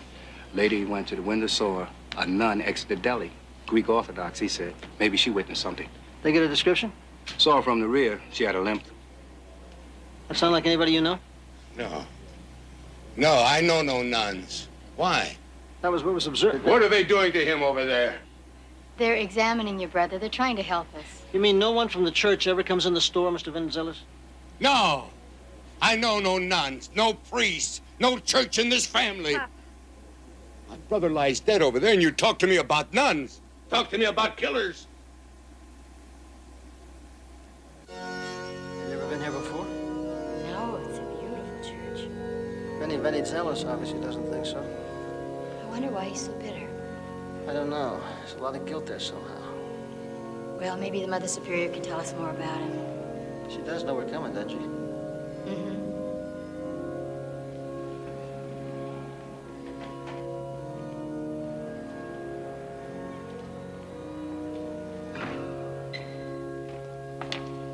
You are the police? Yes, I'm Sergeant Crowley. This is Sergeant Anderson. How can I help you? Well, there's been a killing, and we suspect that one of your nuns may have been a witness. It's possible she could help us. A nun with a limp, I heard. No, there's no such sister here at St. Demetrius. Are you sure? Oh, we're a very small order. Our legs are strong, fortunately, for the work we do. Well, is there perhaps somewhere else where... Yes. You might check the St. Nectario's hospital. There are Greek Orthodox nuns there. We were there, but we had no luck. Also, we checked St. George. There's nothing there either. There's no place in the city where there are Greek Orthodox nuns. No other place. No. Thank you. You're welcome. The Venizelos brothers didn't come to church. Is there something else? Not in the girl, but in the brothers there's a darkness, a shadow.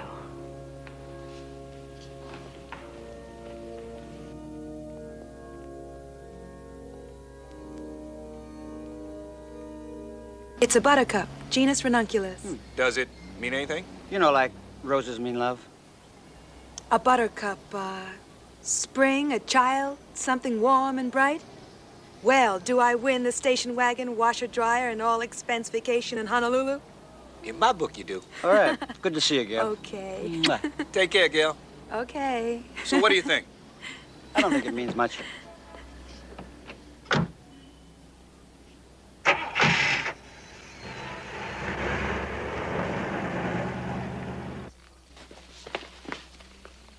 Thank you. Good night.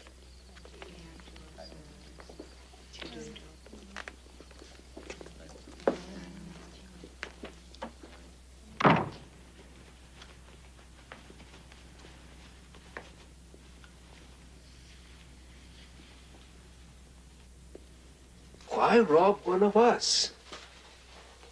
You think maybe he fought and so they shoot him? I don't know. Maybe. Who sent the fruit? Mr. Strategakis, In the cafe? you want some? What are we? So wealthy? Why don't they go steal from wealthy people? Go rob a bank. Not from people who work to make a living. Thanks. $200. Huh? Is that all Benny's life or any human being's life is worth? Alex. Alex. I'm going. Okay.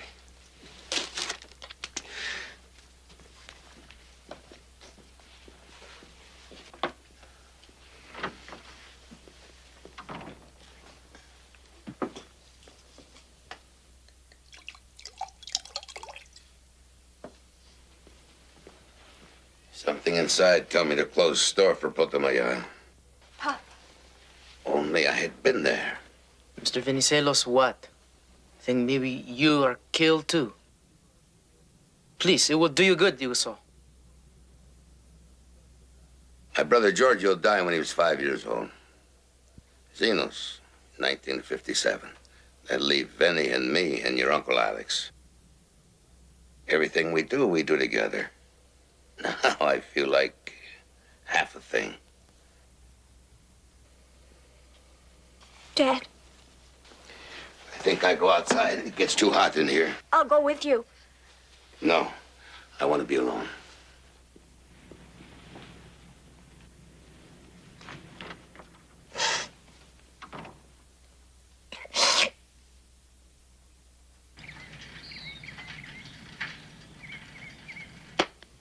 Dad? Hey, Dad.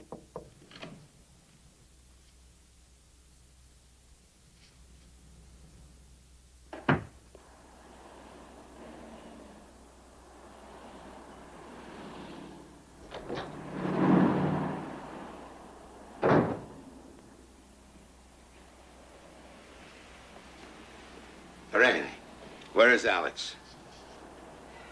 Said he'd be back late this afternoon. About Vinny. I'm sorry. Are you? Randy, I am the one who should be sorry. I should not say that to you. Randy, you tell Alex I want to talk to him right away. At the store, not on the telephone. You will tell him right away. I'll tell him, Marcos. I wait for him there.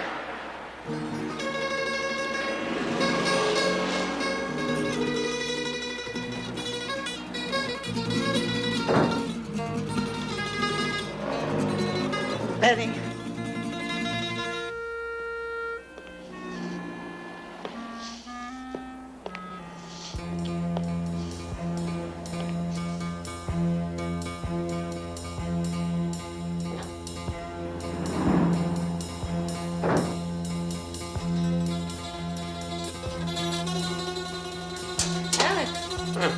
Did we make a good buy? Yes, Alex. I've been pulling some of the better ones.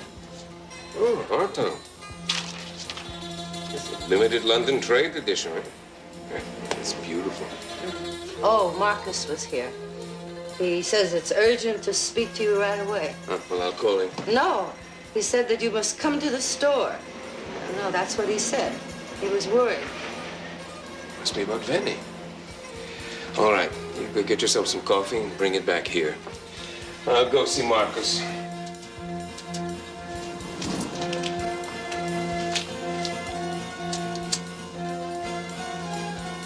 Goodbye. Here, you Marcus.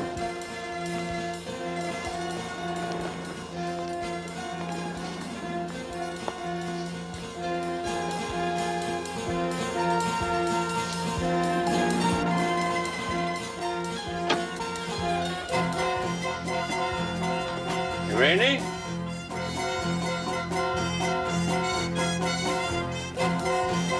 Rainy?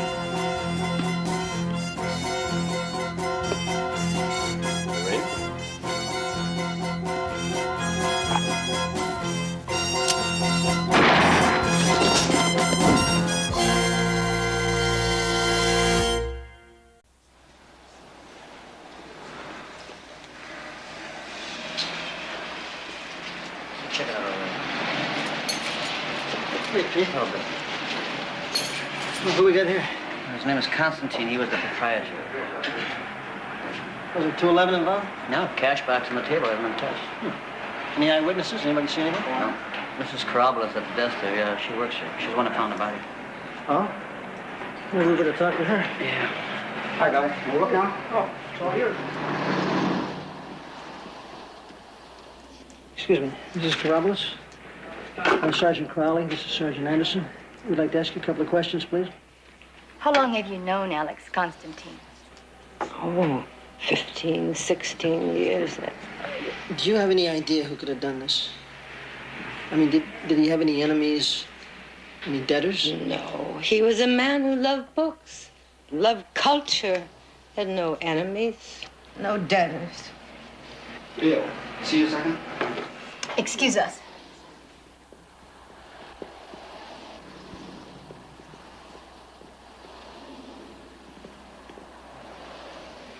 Yeah.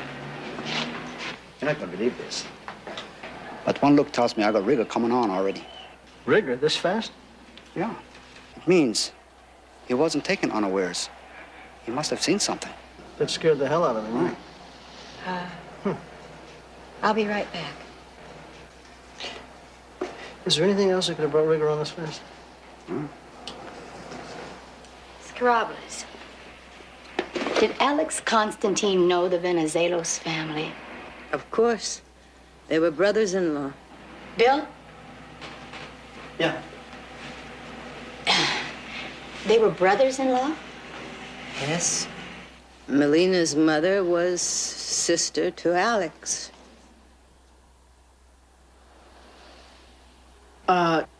Do any Greek Orthodox nuns ever come in here? No. Do you know why Melina's father is so angry with God? I do not know. Is there a darkness over the brothers? What is darkness? You are a woman. We are connected differently to life. Who knows what they call darkness? Is there, Miss Karabalas? No.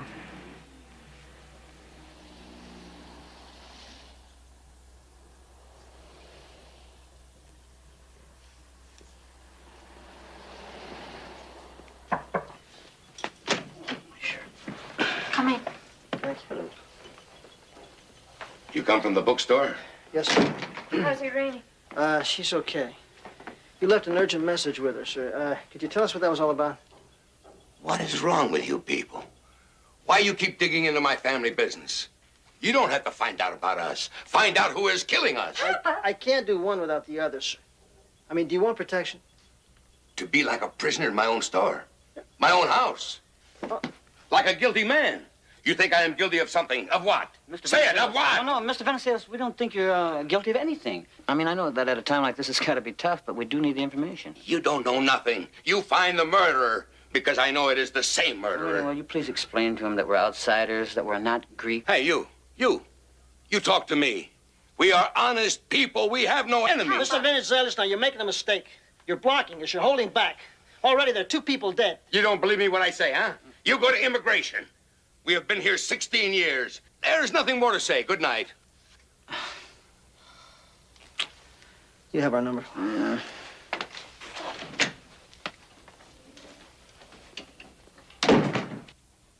Why don't you ever let them help you? Why do you have to carry it all on your shoulders alone? Tell me what's going on. I love you with all my heart. What more is there to say? Whenever I ask you or Uncle Venny why you left the old country, how Mama died, you would never say anything. When it is time for you to know, you will know. For them, it is nothing. Nothing at all. It is time now. I have a right to carry part of the load. Tell me the truth. What the hell is the truth, girl?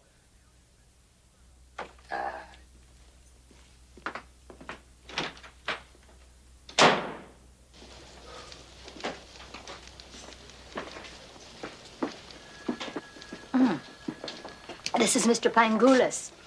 Pangulos. Oh, sorry.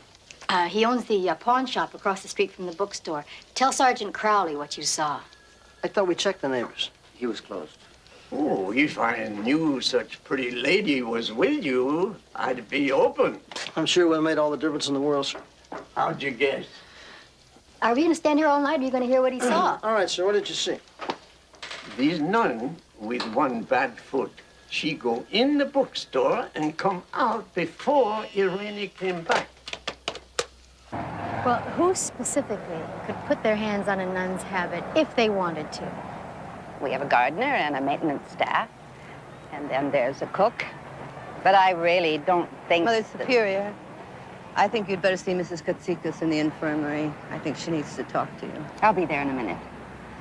Hello, Miss Karabolis. Sergeant Anderson.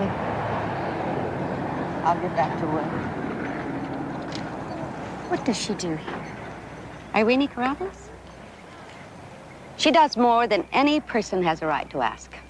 Here, at the church? With the old people.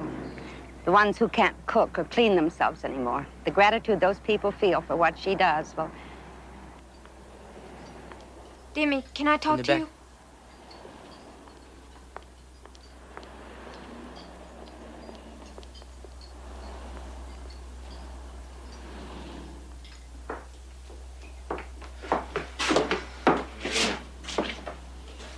The policewoman wanted to meet me, so I told her here rather than at the deli, because Dad's... I know.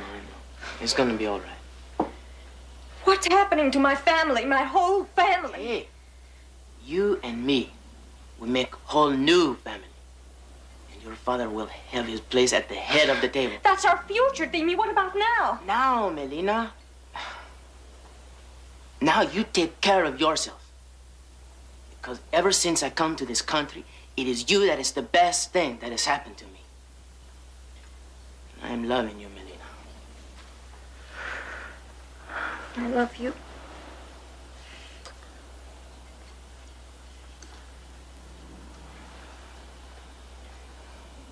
Come on, I make you Turkish coffee and curl your hair.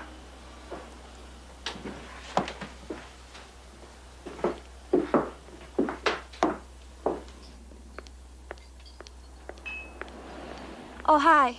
Thanks for seeing me. I want to talk to you about Irene Karabolis. Oh, do you want some coffee? No, thank you. How long do you know her? A long time. Why? Well, just now I learned that she's working around the church. You're thinking about the nun's habit? Irene? When I ask a question about somebody, I'm not accusing them. Is she connected with your family? All I could ever find out was that in Greece, she and Uncle Benny were in love and going to be married. So what happened? When Uncle Benny came over here, he suddenly broke it off with her, and he was so cold to her all the time. It was painful to see her every time she was around him. Oh, I wouldn't say these private things to you if I didn't think. You're not doing her a disservice. Believe me. How's your father doing? Terrible. Maybe if you came over and talked to him? Sure.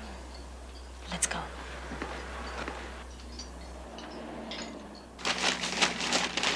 Thank you, ladies.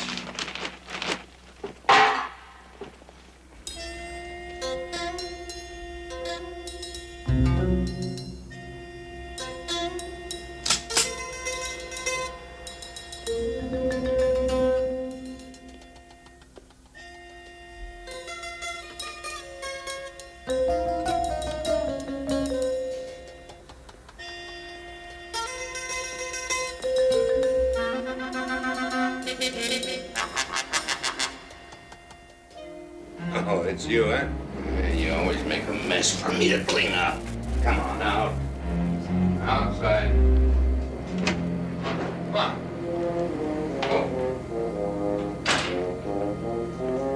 You know, a mess every time. Just clean up after that cat. That's all. Always clean up.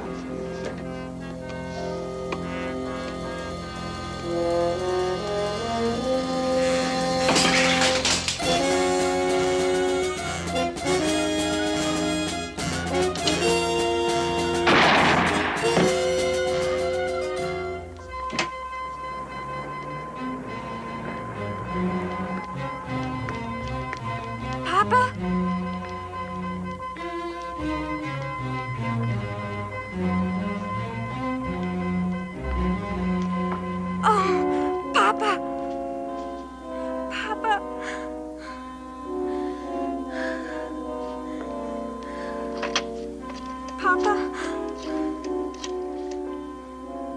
paramedics. Melina? Ambulance. We need an ambulance. 2327 3rd Avenue. Hurry!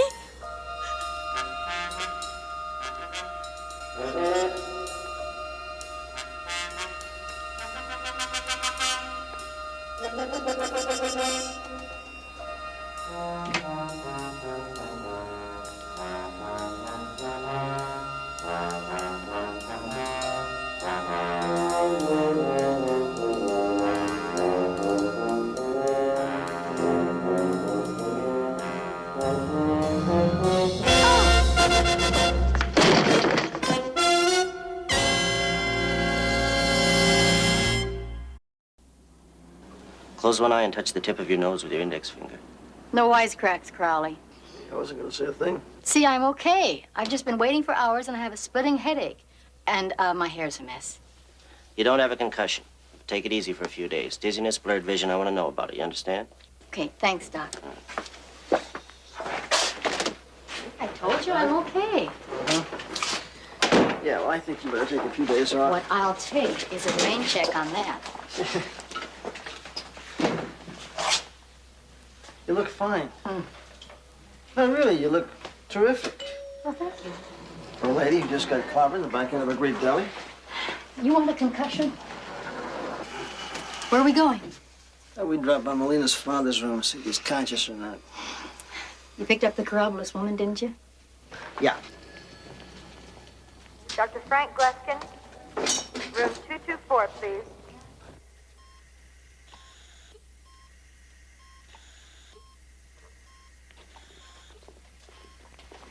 Hi. Are you all right? According to the doctor in the EEG, he has a chance if he regains consciousness. If he slips into a deep coma. You know we're pulling for him. If he, when he regains consciousness, will you let us know? Sure.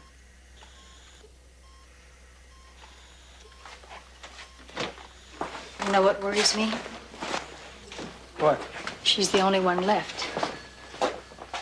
Miss Karabulis, where were you when Marcus Venizelos was shot today?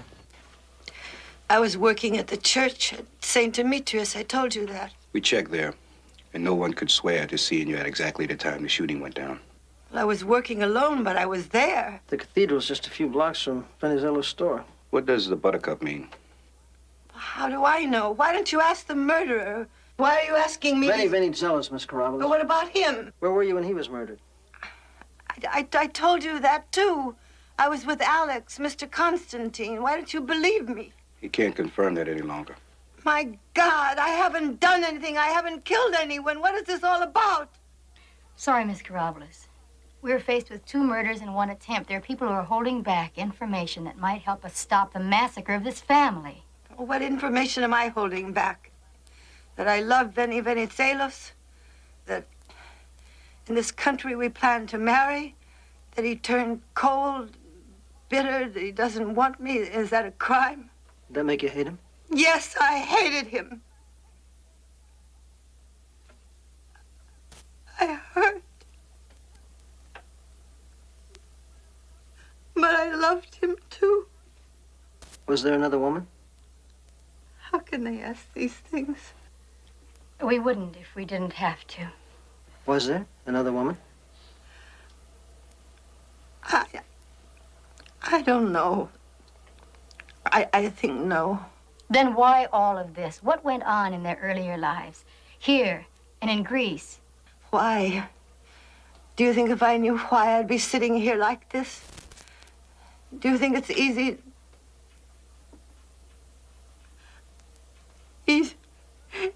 to love a man who has an empty space where his heart should be? To put your woman's passion, your life into the work at St. Demetrius, because when you want to put it, no one wants it.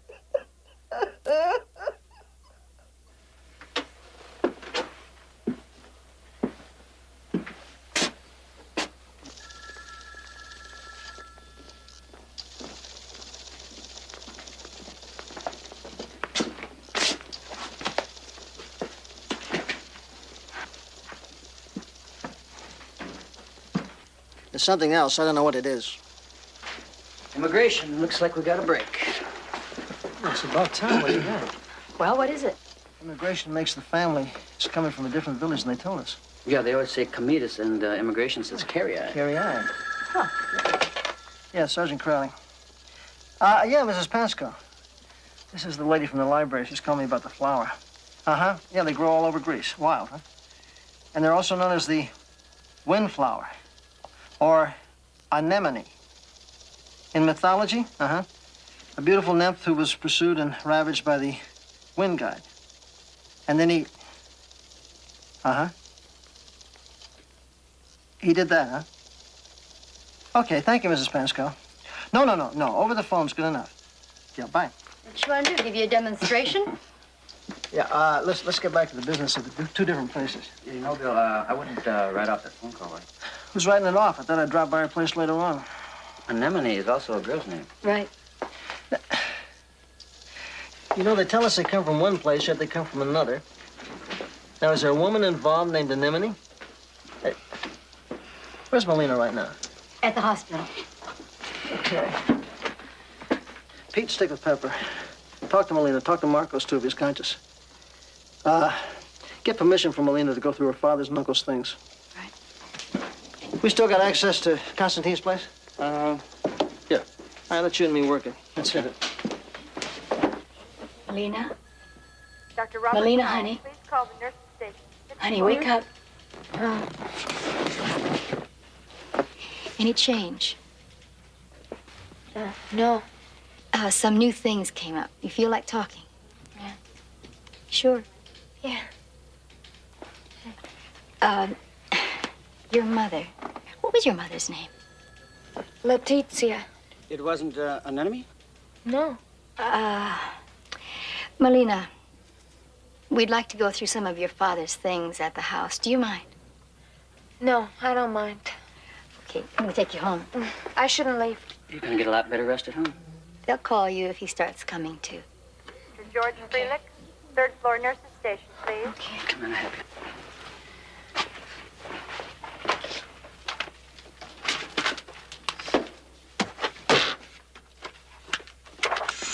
Find anything? I don't even know what we're looking for.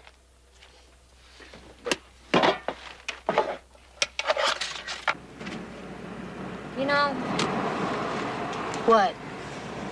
well, you asked me about my mother.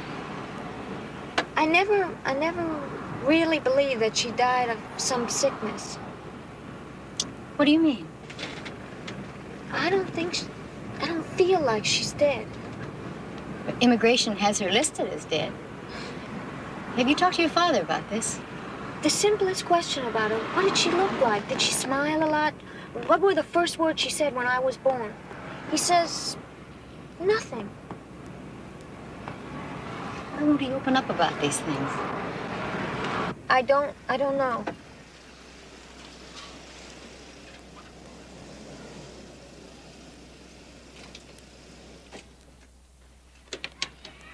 Melina, you all right? Oh, Demi, I'm so glad you're here.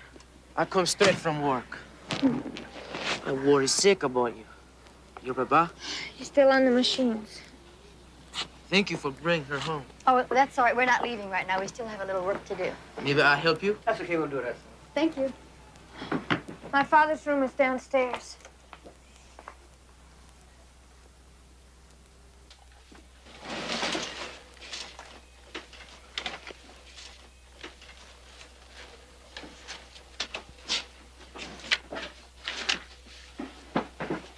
Hey, Bill. Here's something. It's a Greek newspaper. 1961. The year they immigrated here. Huh. Take that with us. Melina, which of these things are from Greece? And, what's from here? Only the icons are from Greece. Other than that, they came here with nothing.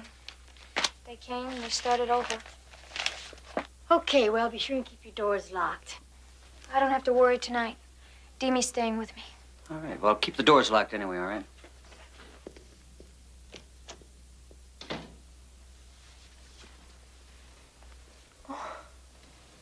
Explícame. Hope Bill and Joe had better luck than we They did. didn't come up emptier.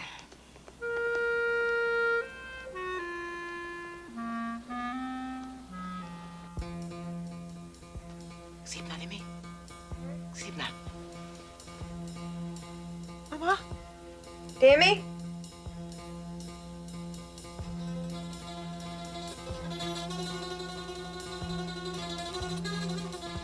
Il de ora. Está tocándome. Edo, tora. Tatis tocándome. Así. Oye, separarlo. Oye, a ti. Demi. Demi. Dimi? Ikonisi. Se está mató. Esto te hizo eso, pasó. Dimi? Sikoses. Inigab of dus. Fatis contoso. Oye, separarlo. Kilatis mas imuna mortisis. Brigabati te porta. Dimi! Oye, mamá. Oye, enfermo. Oye. Se opéreme. Dimi! Brigabati te porta. Se le atado. A criar.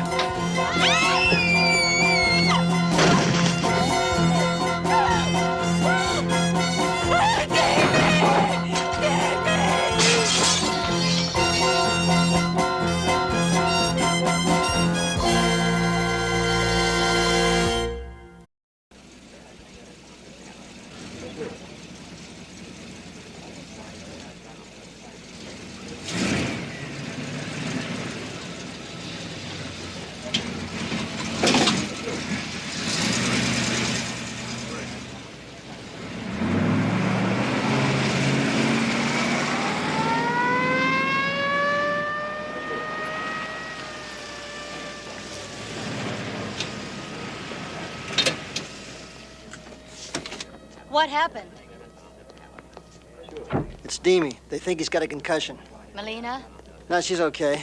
Doctor gave her a tranquilizer. She's inside. She's getting ready. She's going to follow him to the hospital. Get a chance to talk to her? Not really, not yet. Pete. Yeah. As soon as it's daylight, get a hold of Anna Melos. She speaks Greek. She reads it, too. Tell her to meet me at the office first thing in the morning. Right. See you, Joe. Okay. Joe, I want to run this whole Venizelos family through R&I. And check on Demi, too. You got it. Hey, and also check out that Karabalis woman. Melina, you feel like talking now? Melina? They threw him out of the window. They threw him out? They spoke Greek. The little boy was crying. Something the woman wanted him to do, he didn't want to do, so he cried. And the nun? She came at me as if... As if what, Melina? He was fighting, shouting, "What's happening to me?" Bill, maybe she should stay here. No, Sure she there's should no stay. way. I'm going to the hospital to see my father and Dimi. All right, listen, then. You stay with her. You stay with her. I'll talk to you later. I gotta get back.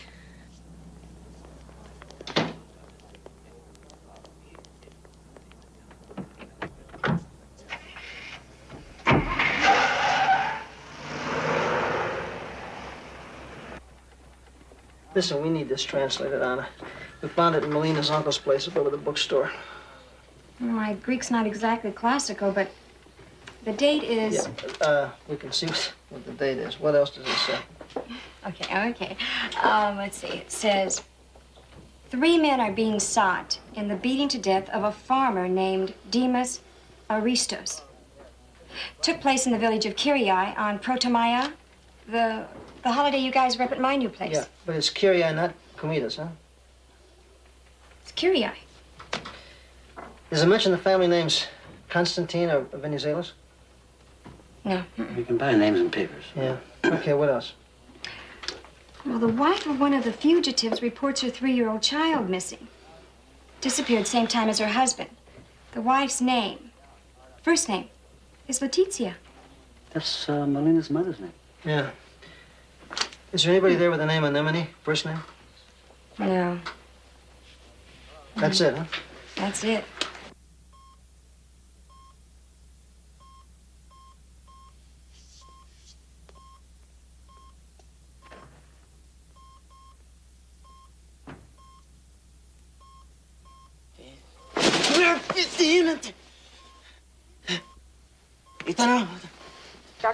Matoff. Please report to the third floor east. He's conscious. The doctor says he can talk with you. I'm going up to Demi's room. Are you feeling better? I'm still alive. You want your daughter to stay alive. You must tell me. You've got to tell me. We know about the killing in Greece. The 3 men, you, your brother, and Alex Constantine. No. You know nothing about the killing. You must tell me.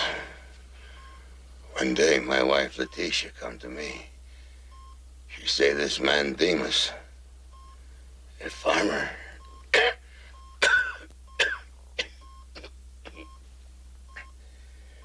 she say he rape her. Like the wind I run. Get Benny, Alex, and we find Demas. And we beat him. And we beat him. He died. Then we must leave the village to escape police. But why did you take Melina away and tell her that her mother died? In my heart, she is dead. We find out she lied. Demas does not rape her. She tries to seduce him, and he scorns her. And our act of passion becomes an act of murder. Who is Anemone? The yellow flower. Who is Anemone? The wife of Demas. She got hurt in her leg. The face of the nun was an enemy, Ristos. Then... No. An enemy, Ristos, is dead. Yeah, walked out of here 6 months ago at Christmas time. Used several aliases before he was committed, but the name is Aristos. Demetrios Aristos, Sergeant Crowley. Father's name, Demas. Mother's name, Anemone. Both dead. Explosive violence, twice on B ward. How explosive? Life-taking aggression. Yeah, listen, who handled him in therapy? You? Yes.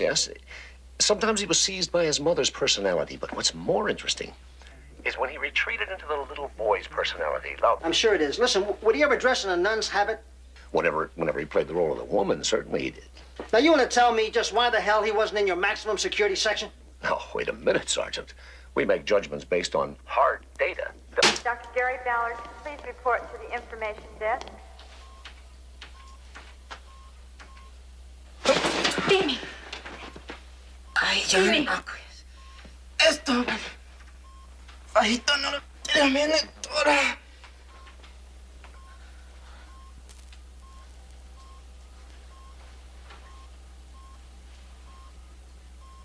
Oh, Demi. You had me so scared. Oh, Glekas. Hey, Demi, what are you doing? What are you doing? The nurse said to stay in bed. What are you doing? The nurse said to stay in bed. Demi?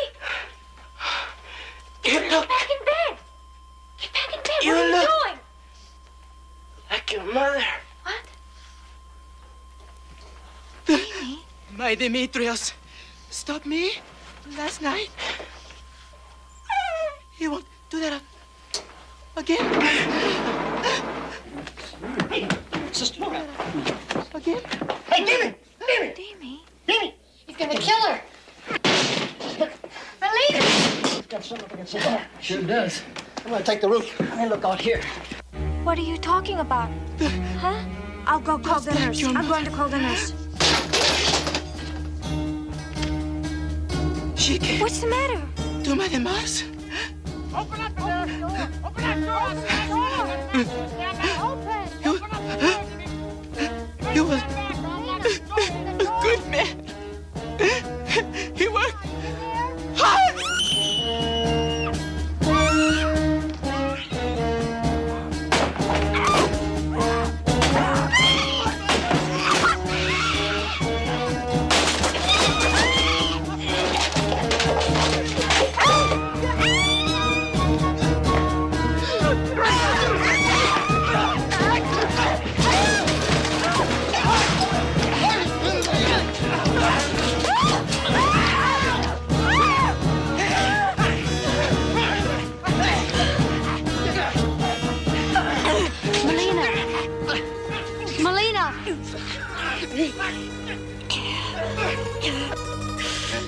Maniaco!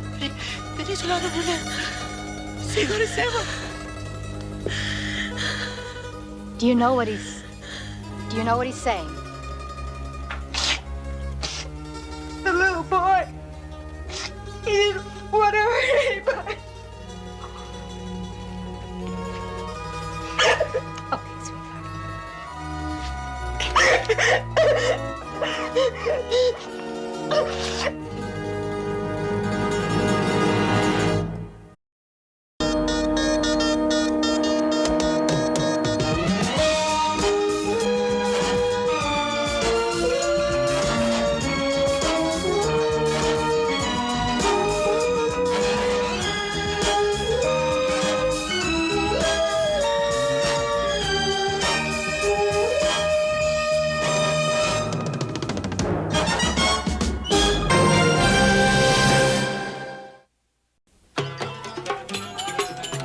You're a remarkable man. I appreciate the beauty. A lovely girl, Francine. I think we can help you. That girl, that kid we ran into last night. There's more to this. We used to call it white slavery. You have an opportunity that a few girls ever get, and I'm not going to let you spoil it. Go!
Give me the police. Put it down, Joanne.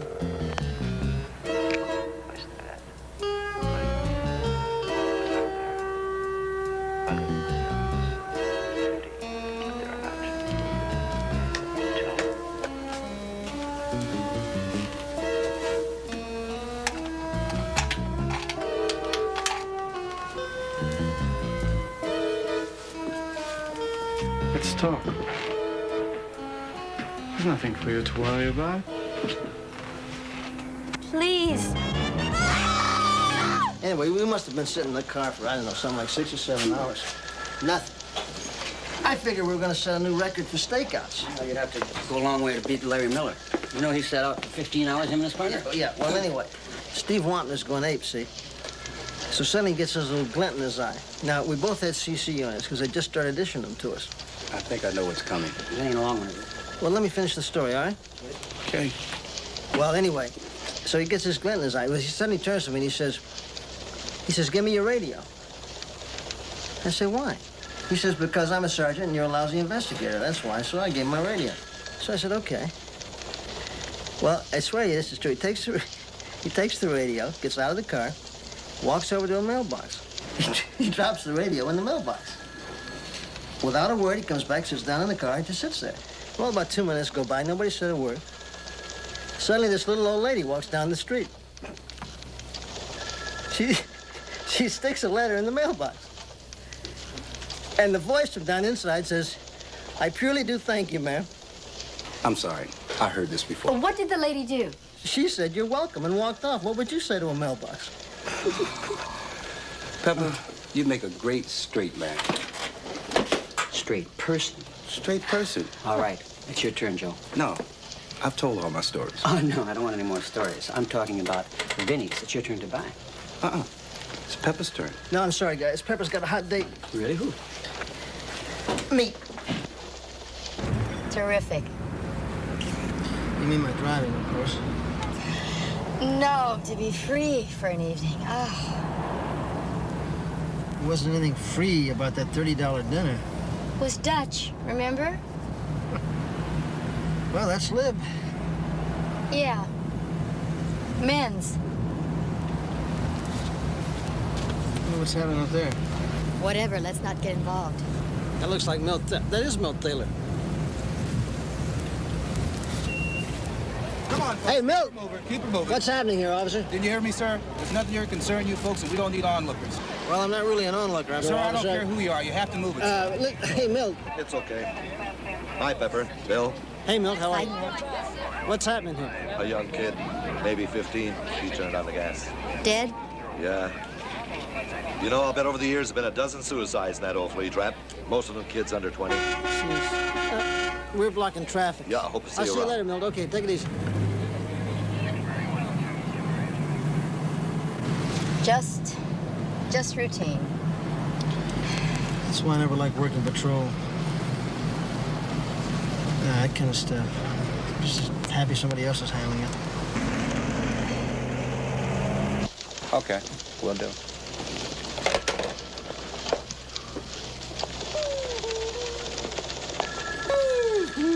What is this? Gonna be something new? Well, you like Hawaiian music, don't you? Yeah, I like Hawaiian music. Well, then tell me exactly how many do you want? How many? What do I want? Oh, raffle tickets for the Policeman's Benevolent League. 2 weeks in Hawaii for you and Harriet? Think about that, Joseph. $20 and you got yourself a sure thing. Got myself a sure thing. Absolutely. Tell me something. How do you propose to do that? Well, I happen to have a little pull in the proper places. Why don't we just leave it at that? Bill and Pep take any? Pep took 5. Bill still got his hand in his pocket, but you know, that'll be coming out soon. You know, Harriet would really appreciate, you know, basking on the beach, sipping Mai Tais. You're not trying to bribe me now, are you? Think about it, will you? All alone, no telephones away from here? In Hawaii? 2 weeks in Hawaii. Basking in the sun. That's right. I'm gonna put our life in your hands. You got a deal. K-L-E-M-E-N, right? I-N. M-I-N, okay. Got it.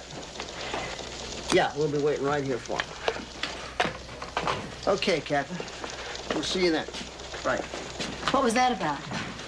That girl, that kid we ran into last night. The suicide.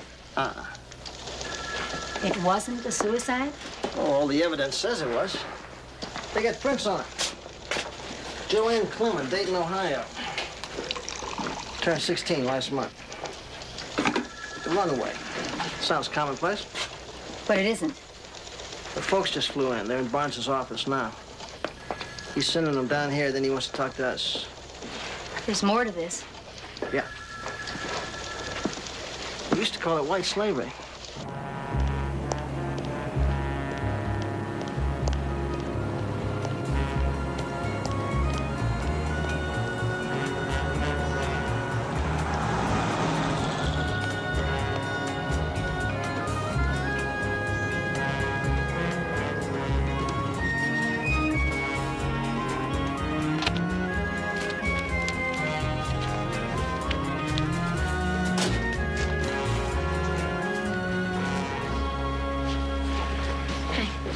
I'd like to see Mr. Victor, please.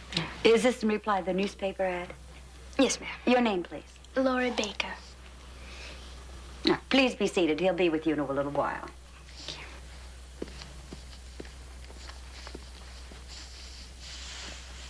Are you involved with anyone? Well, he doesn't own me. You know, we've only been together for a couple of months. I mean, you know. What does he do, Francine? He's a musician, Primal Scream. Huh? That's the group he's with. He plays the guitar. Oh. Have you had any other involvements? Yeah, there was a bass player, and then there was this bus driver. You're a lovely girl, Francine. And I think we can help you. But we're going to need some pictures. And you have a special photographer in mind? Oh, no, we don't do that. Anyone you choose. Just so the pictures do justice to your charms. I know what you mean. Thanks a real lot, Mr. Victor. Okay. Bye-bye. Bye. And you too.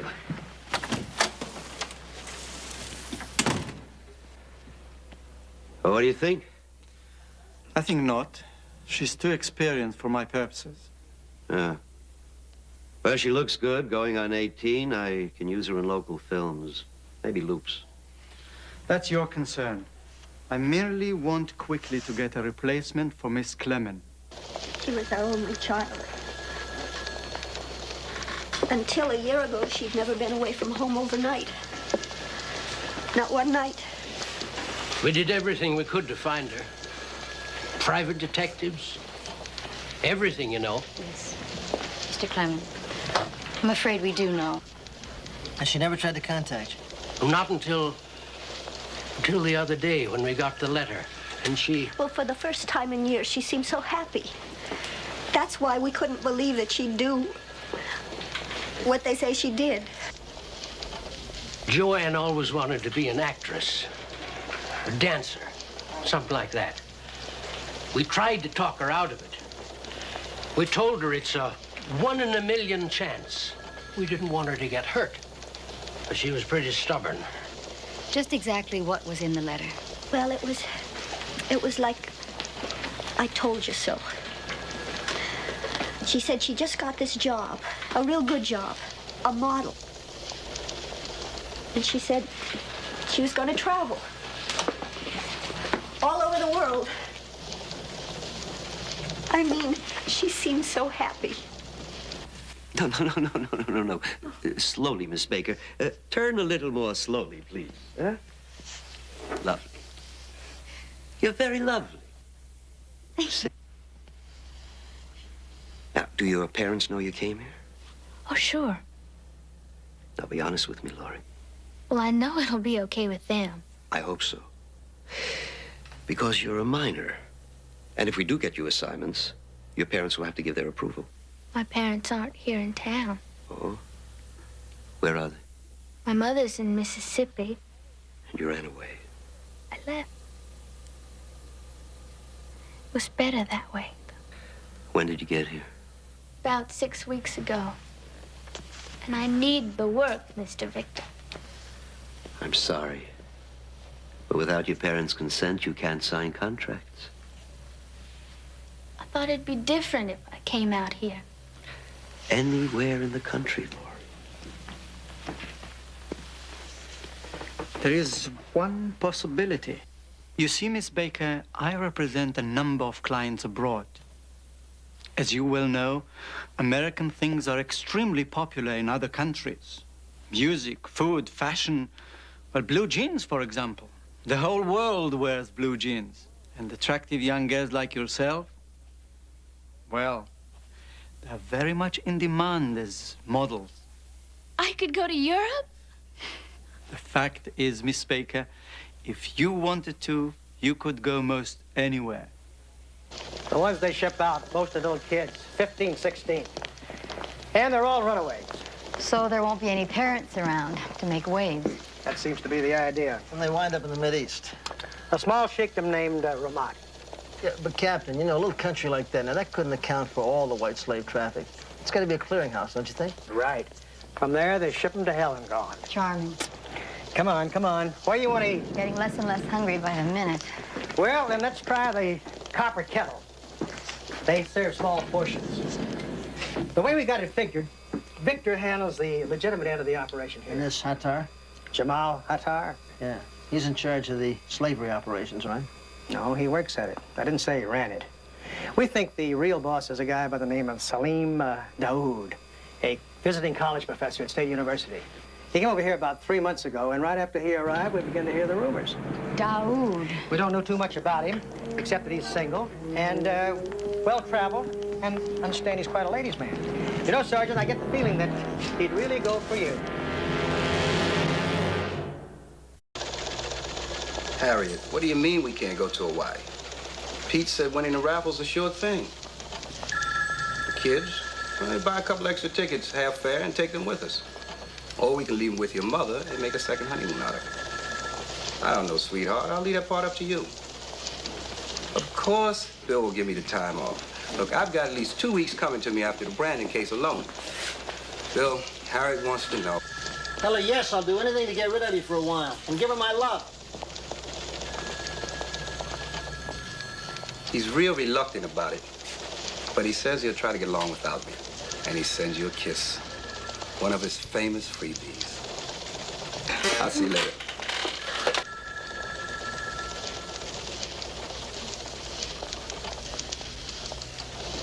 أعطيني اسم أوتيل كاريب. Can you please tell me the time? أرجوك اللي الساعة. It is noon. دليوتي ظهران. It is the dinner hour. الآن الساعة 10. Hi. A little tougher than French. Oh, not if you're an Arab. How come? If I'm going to enroll in that course, I have to have at least a little background in this, in case teacher starts making inquiries. Oh, yeah, teacher. Here we go. Professor Daoud. Jamil. Or is it Gamil? Loose translation for not bad. Pep, look. I mean, if you don't mind, this is my office and I got a little work I gotta do, so... I mean, if you really don't mind. Of course not. Okay.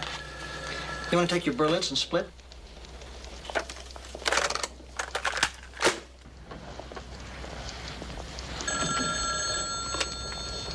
Yeah, Crowley. Captain, we're on to it. I know this pressure. We're always under pressure, are we? Uh-huh. Daoud, right. Pepper will be meeting with him at exactly this time tomorrow afternoon. Public opinion thus confined the women to the house, leading to the establishment of the harem system or enforced the seclusion.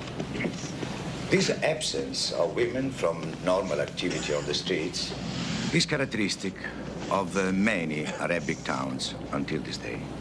This gradual disappearance of women from public festivities and even from worship has given rise to a widespread Western view that Arabic women are consigned to an inferior position. But it is very important for us to know that in the earliest days of Arab culture, their status was completely different. They were not closely veiled, not much more secluded than their European sisters. In fact, many of them were very well educated and accomplished. I think it is very important to see that the Western concept of Arabic oppression of their women comes from the growth of some later, even modern, usages.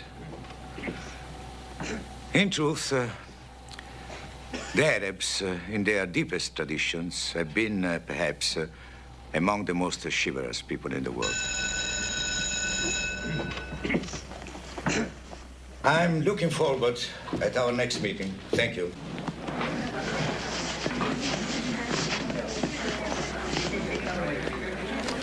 Dr. Daoud, I'm sorry I walked in so late. That makes 2 lectures I've missed. I know. Had you been here, I would have been very much aware of it. Thank you. As I was when you arrived. Well, thank you again. And now you wonder how you can make up the work. Yes, if I can. Mrs. Anderson. Miss. Forgive me.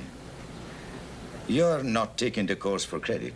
No, I'm interested in the subject matter. I'm a teacher, and I'm assigned to Saudi Arabia to an American high school next term, so I want to learn all I can about its people and its history. That's commendable. Thank you. You see, our first class is a get-acquainted session. So the students and I might come to know one another. Oh. But we can easily make that up. If you'll come for dinner with me tonight. Well, Miss Anderson, as one Middle East scholar to another, I would be most honored if you'd say Yes. Yes. Well, I'll tell you, I wouldn't have to pretend with her. She's got to be 19 if she's a day. Yeah, way over the hill, right? Huh. Hey, look at this. A little young, don't you think? For people with normal taste, yeah. Yes, Helen. Miss Baker's here. Send her in, please. Mr. Victor, Mr. Tar, my landlady said you called. Yes, and it's very nice that you're so prompt. Now, tell me, do you know of a place named Hartley's? No. Well, they sell very elegant clothing. Oh, you mean I'm going to model for them? No, I already explained that that would be impossible, but you are going there tomorrow morning, and they're going to help you select a very nice wardrobe at our expense, of course. I don't understand. We want you to look your best for the trip. The trip? My associates were very impressed with the photographs we sent them. So you are going to fly to London. And after that, You really mean this? you will leave in a few days. We will take care of the passport, reservations, all the details. Of course, you'll be very well chaperoned all the way, and here's a little something in advance.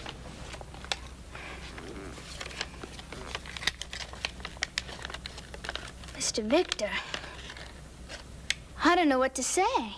We would appreciate it if you didn't say anything to anyone. You understand, Laurie? We're the only agency in the city handling this sort of thing, and since we were the first ones to think of it, we sort of have a corner on the market. So if the news got out, so mum's the word, huh? Total mum, for sure. Here she comes. She looks mighty happy. We better stay with her. Don't you want to talk with her? I don't know yet. If she goes home to Mom and Dad, there's nothing to talk about. Good evening. Good evening. I guess the standard expression is for me? I hope you approve, Miss Anderson. Approve? Are you kidding? Oh, my. Oh, and it's Pepper. Salim? Salim. Yes. I just don't know what to say. I mean, the roses are lovely, but the vase, I'm speechless. I don't know what to say. It is from my small collection. It's priceless. No, it's your delight that is priceless. You're not your run-of-the-mill professor. Most teachers I know, the only collection they have is, thank you, a collection of unpaid bills. Well, I'm more fortunate. Family wealth, Yes, oil, among other things. like. The enjoyment of life. Shall we? Oh, definitely. For that matter, you're not your ordinary Arab either. My mother was French. Perhaps that explains it. Yes, that explains a lot of things. No, I'm very Arab. And I'm ready to share it with you. Sounds nice.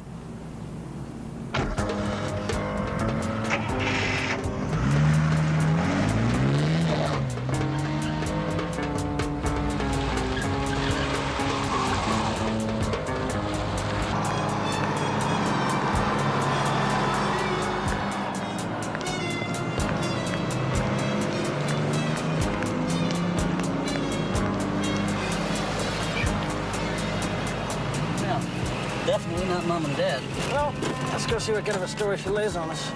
We'll go around the back in case she tries to rabbit. Oh, miss? I'm with the police department. I want to make it have a word.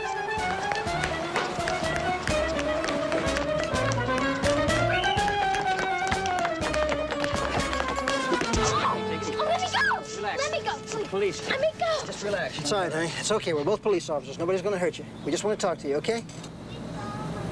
You're going to send me back, aren't you? Send you back where? To my mother and that guy, What's your name, honey? Laurie Baker. But you know that. How old are you, Laurie? About 14? 15. And I'm not going back. Yeah, well, we'll talk about that later. Right now, we're more interested in some people you've been meeting with here. I had couscous once, in San Francisco. Not the way I make. There are dozens of variations. Mine is indisputably the best. Can I have the recipe? Only if you'll join in my toast. May I? Of course. Very poor timing. You'll excuse me? Certainly.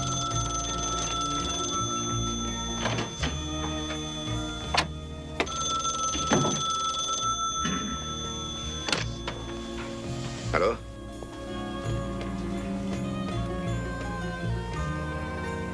Yes, sir. I understand we have someone working on it. I would say within a few days.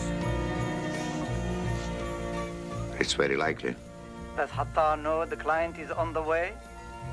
I'm sure Attar is aware of it. If they suspected anything, they would have taken action by now. Of course. The last I heard, the flight was on schedule. I'll see if I can't expedite matters. You've done well. Thank you. Thank you. Goodbye. Goodbye.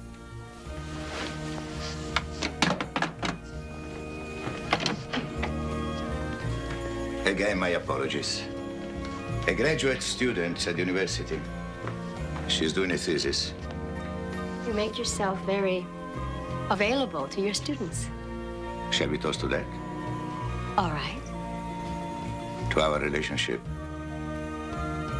To our relationship. Wherever it may lead.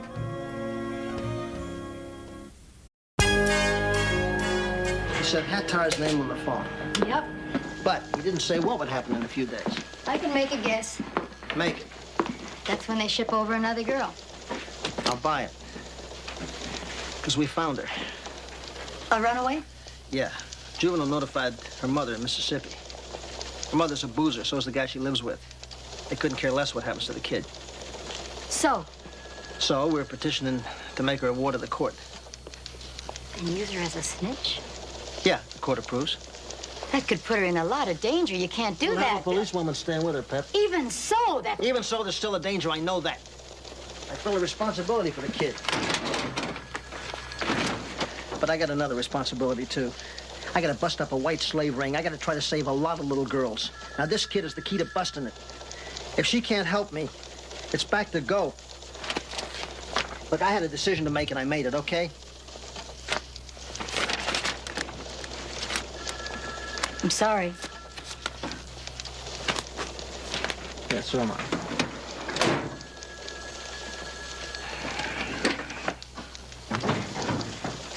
Okay, so what else did you pick up last night? Anything? What I told you. What about Daoud? Did he, Yeah, he's very charming. Yeah, but I mean, did he, I was wired, remember? If he had, you'd have known. He's a perfect gentleman. Is it alone? Yes, sir. Mr. Victor? Oh, here you are. I've been looking for you. I even tried reaching you at home. I was arranging for the girl's passport. Oh, well, another young lady came in here, and I thought she might be all right, and if you wanted to Don't see bother. her, I... Mr. Victor, our partnership has been a very rewarding one. Has been? My people want me to work out of another city. Why? We've hardly scratched the surface here. We have reason to believe that the local police are becoming suspicious. But we still have 2 days before we put Laurie Baker on the plane. Then you will receive your full commission, and she'll be the last one. Well, we're set.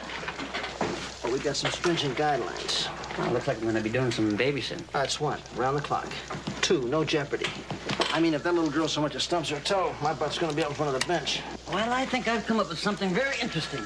I never thought I'd be saying something nice about the telephone company, but now you are, right? Well, I just got to give credit where credit is due. You know that telephone call Pepper was listening in on? Where do you suppose that one came from? Pete, don't milk it. Just give it to me, will you? A little country in the Middle East called Ramat. Did you tell Pepper? It's too too late. You're ready to split. Hey! Hey, Bill. Pepper, listen, I apologize. I'm sorry. Hey, buddy. As long as it was business. What was business? What? Sit down, Bill. You're missing something fantastic. You like this, buddy? What is that? That's couscous. Strictly vegetarian. Couscous. That's Arabian, isn't it? Mm-hmm. There are a lot of variations, but one thing is for sure. Mine is the best. Definitely. Oh. Is this a recipe you picked up someplace? Yeah. From a terrific friend.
I think she's pretty good. Yeah, the best. That's all? What you are seeing is a corruption. I know that sounds pompous, but it is the truth. This sort of dancing used to be deeply rooted in religion. It's a thing of remarkable grace, beauty, and even piety.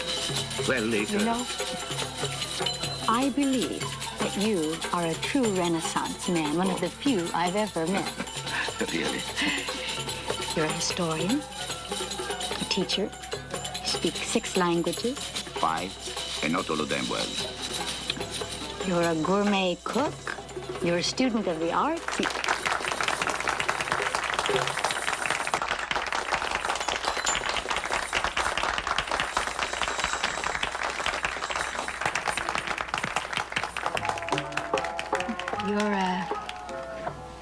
You're a remarkable man. I appreciate beauty. It seems so. You are the proof.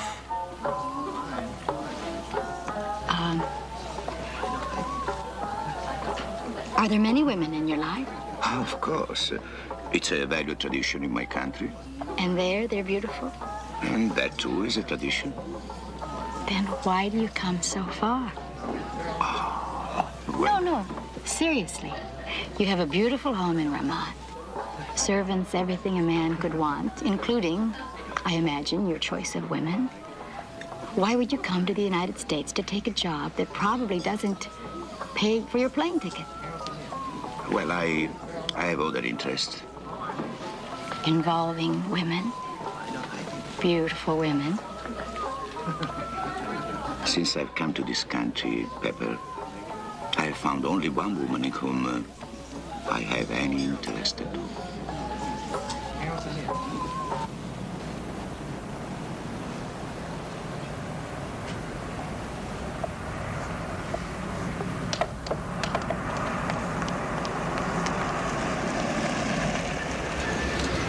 Gee, I was scared you wouldn't get my message. Mr. Hattar came over today. Oh, what do you want? I am supposed to leave day after tomorrow, 2 o'clock in the afternoon. Look at this. They did a nice job with that. Oh, it says I'm 18. Yeah, I noticed. The clothes they picked for me for the trip, they make me look even older. What about that ticket? It's non-stop to London. Yeah, well, they'll probably have somebody there to smuggle you the rest of the way. Did Tar say he'd be at the airport? He's gonna drive me there.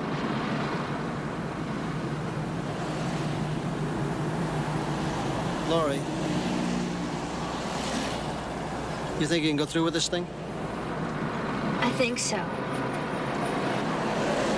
You know, we'll be at the airport. There'll be a lot of us there. You got nothing to worry about, believe me. Sure. You're gonna be safe between now and then. In about an hour, there'll be a policewoman over. Her name's Mary Lou Groves. She's gonna stick with you till we get this thing wrapped up. Think you're gonna like her.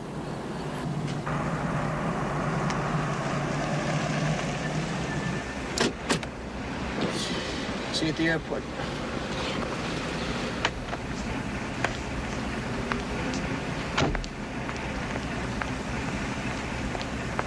Laurie?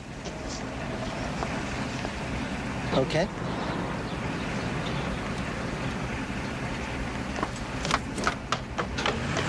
About those raffle tickets now. What do you want? Well, you know those raffle tickets. Later, Pete. Well, you know, if you don't come out of your Come on, pocket Pete, with your later. hand, We're they're busy gone. right now, The okay? deductible and everything.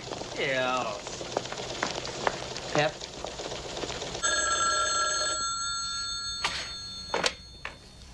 Four-Star Modeling Agency. Oh, yes.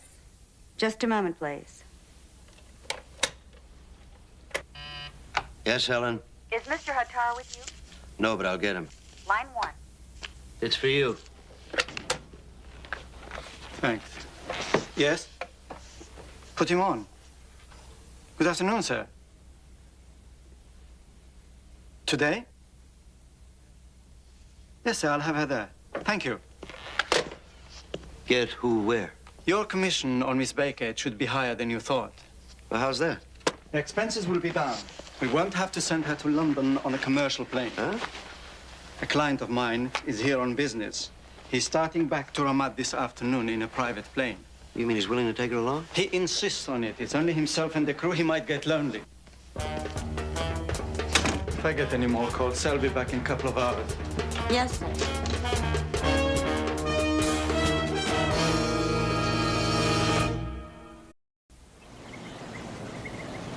Charlie's not here yet, Laurie.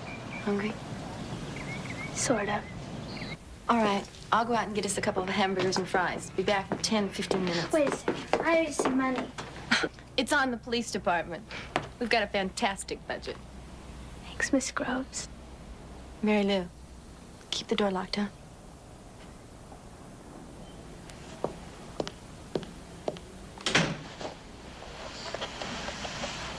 Arab dominance of the Mediterranean world of the Middle Ages imposed a great cautionary influence on the art of their. This stemmed from the Islamic injunction against the graven image and the deep belief that the creation of beauty comes only from God. Excuse me, Doctor. Yes. There's a phone call for you. They said it was an emergency. Ladies and gentlemen, excuse me. Relax for a few moments.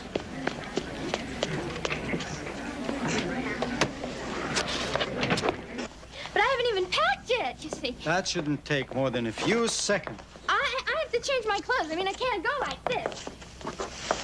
Look, why don't you come back and say 15 minutes, and by that time I'll be We all ready. don't have 15 minutes, Laurie.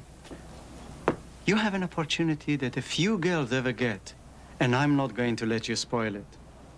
It's for your sake. So, we are leaving now. Daoud. Yes, I know where. I am deeply grateful. Thank you.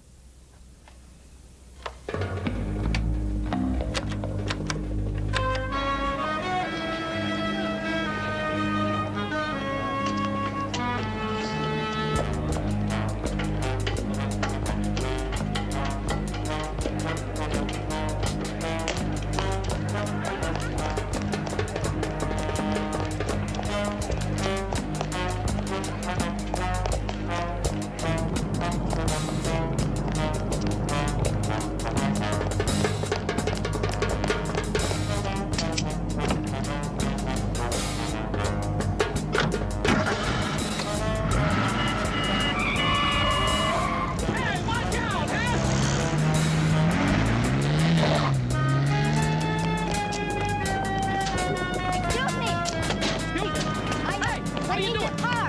Hey, no, he just missed me. I'm a police officer. Oh, okay? Yeah, it wasn't hit and run. He just... I know. It's urgent. I'll bring it back. When? I'll get it back to you. When?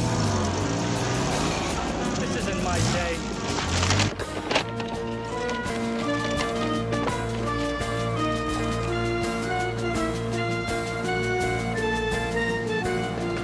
It's beautiful, isn't it? And you will find it's much more comfortable than a commercial plane.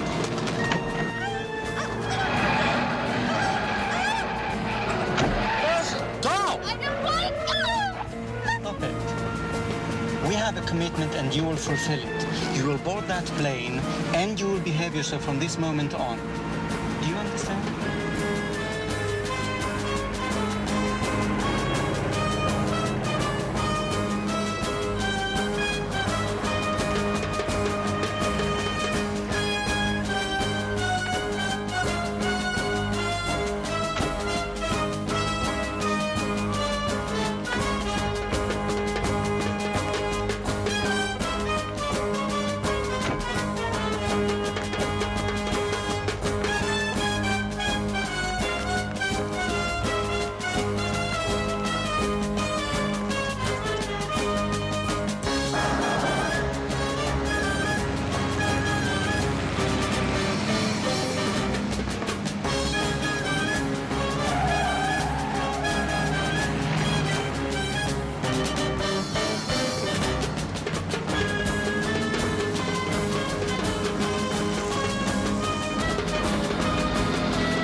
Are you all right? There's an ambulance on the way. Bill, I can't believe he's one of them. He's not. How do you suppose we got here? He's the one who called us. You see, Pepper, we are a small country, and we are trying very hard to progress as rapidly as our wealth has grown. Very simply, we want the world's respect. And if it became known that some of our people were engaged in... It would set you back pretty far, huh? We wanted to handle it ourselves. I was not to contact any police agency here until it became absolutely necessary. And so they set you up as a professor. I am a professor, not a policeman. It took me more than 1 month before I could place our receptionist in Victor's office. Well, professor or policeman, you've saved an awful lot of young girls. Oh, the girl, how is she? Fine. She'll be placed in a foster home soon. She's not going home, then? No. I am. As soon as I leave here, if I can clear up the matter of entering your country with a gun illegally. I think you've more than cleared yourself. I hope so. Pepe, Yes. I hope one day you'll be my guest in my home. Salim, that's a beautiful thought. In any case, I want us never to lose contact. I want that too. I truly do. I better let you rest. See you tomorrow.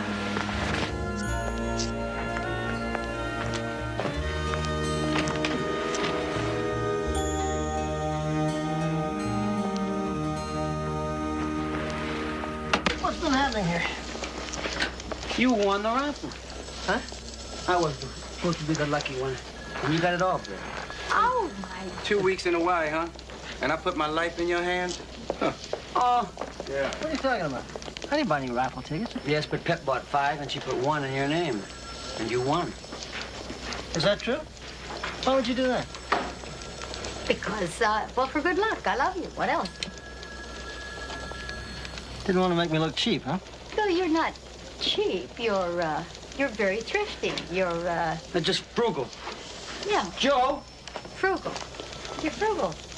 Anyway, there you go. 2 weeks in Maui. 2 weeks in Maui? Yeah. You and a friend. Anyone you want to take. How about you, friend? Sure. I'd love it. Yeah, thank you. You promise not to say anything to Pete and Joe. I'll let you have the ticket for half price.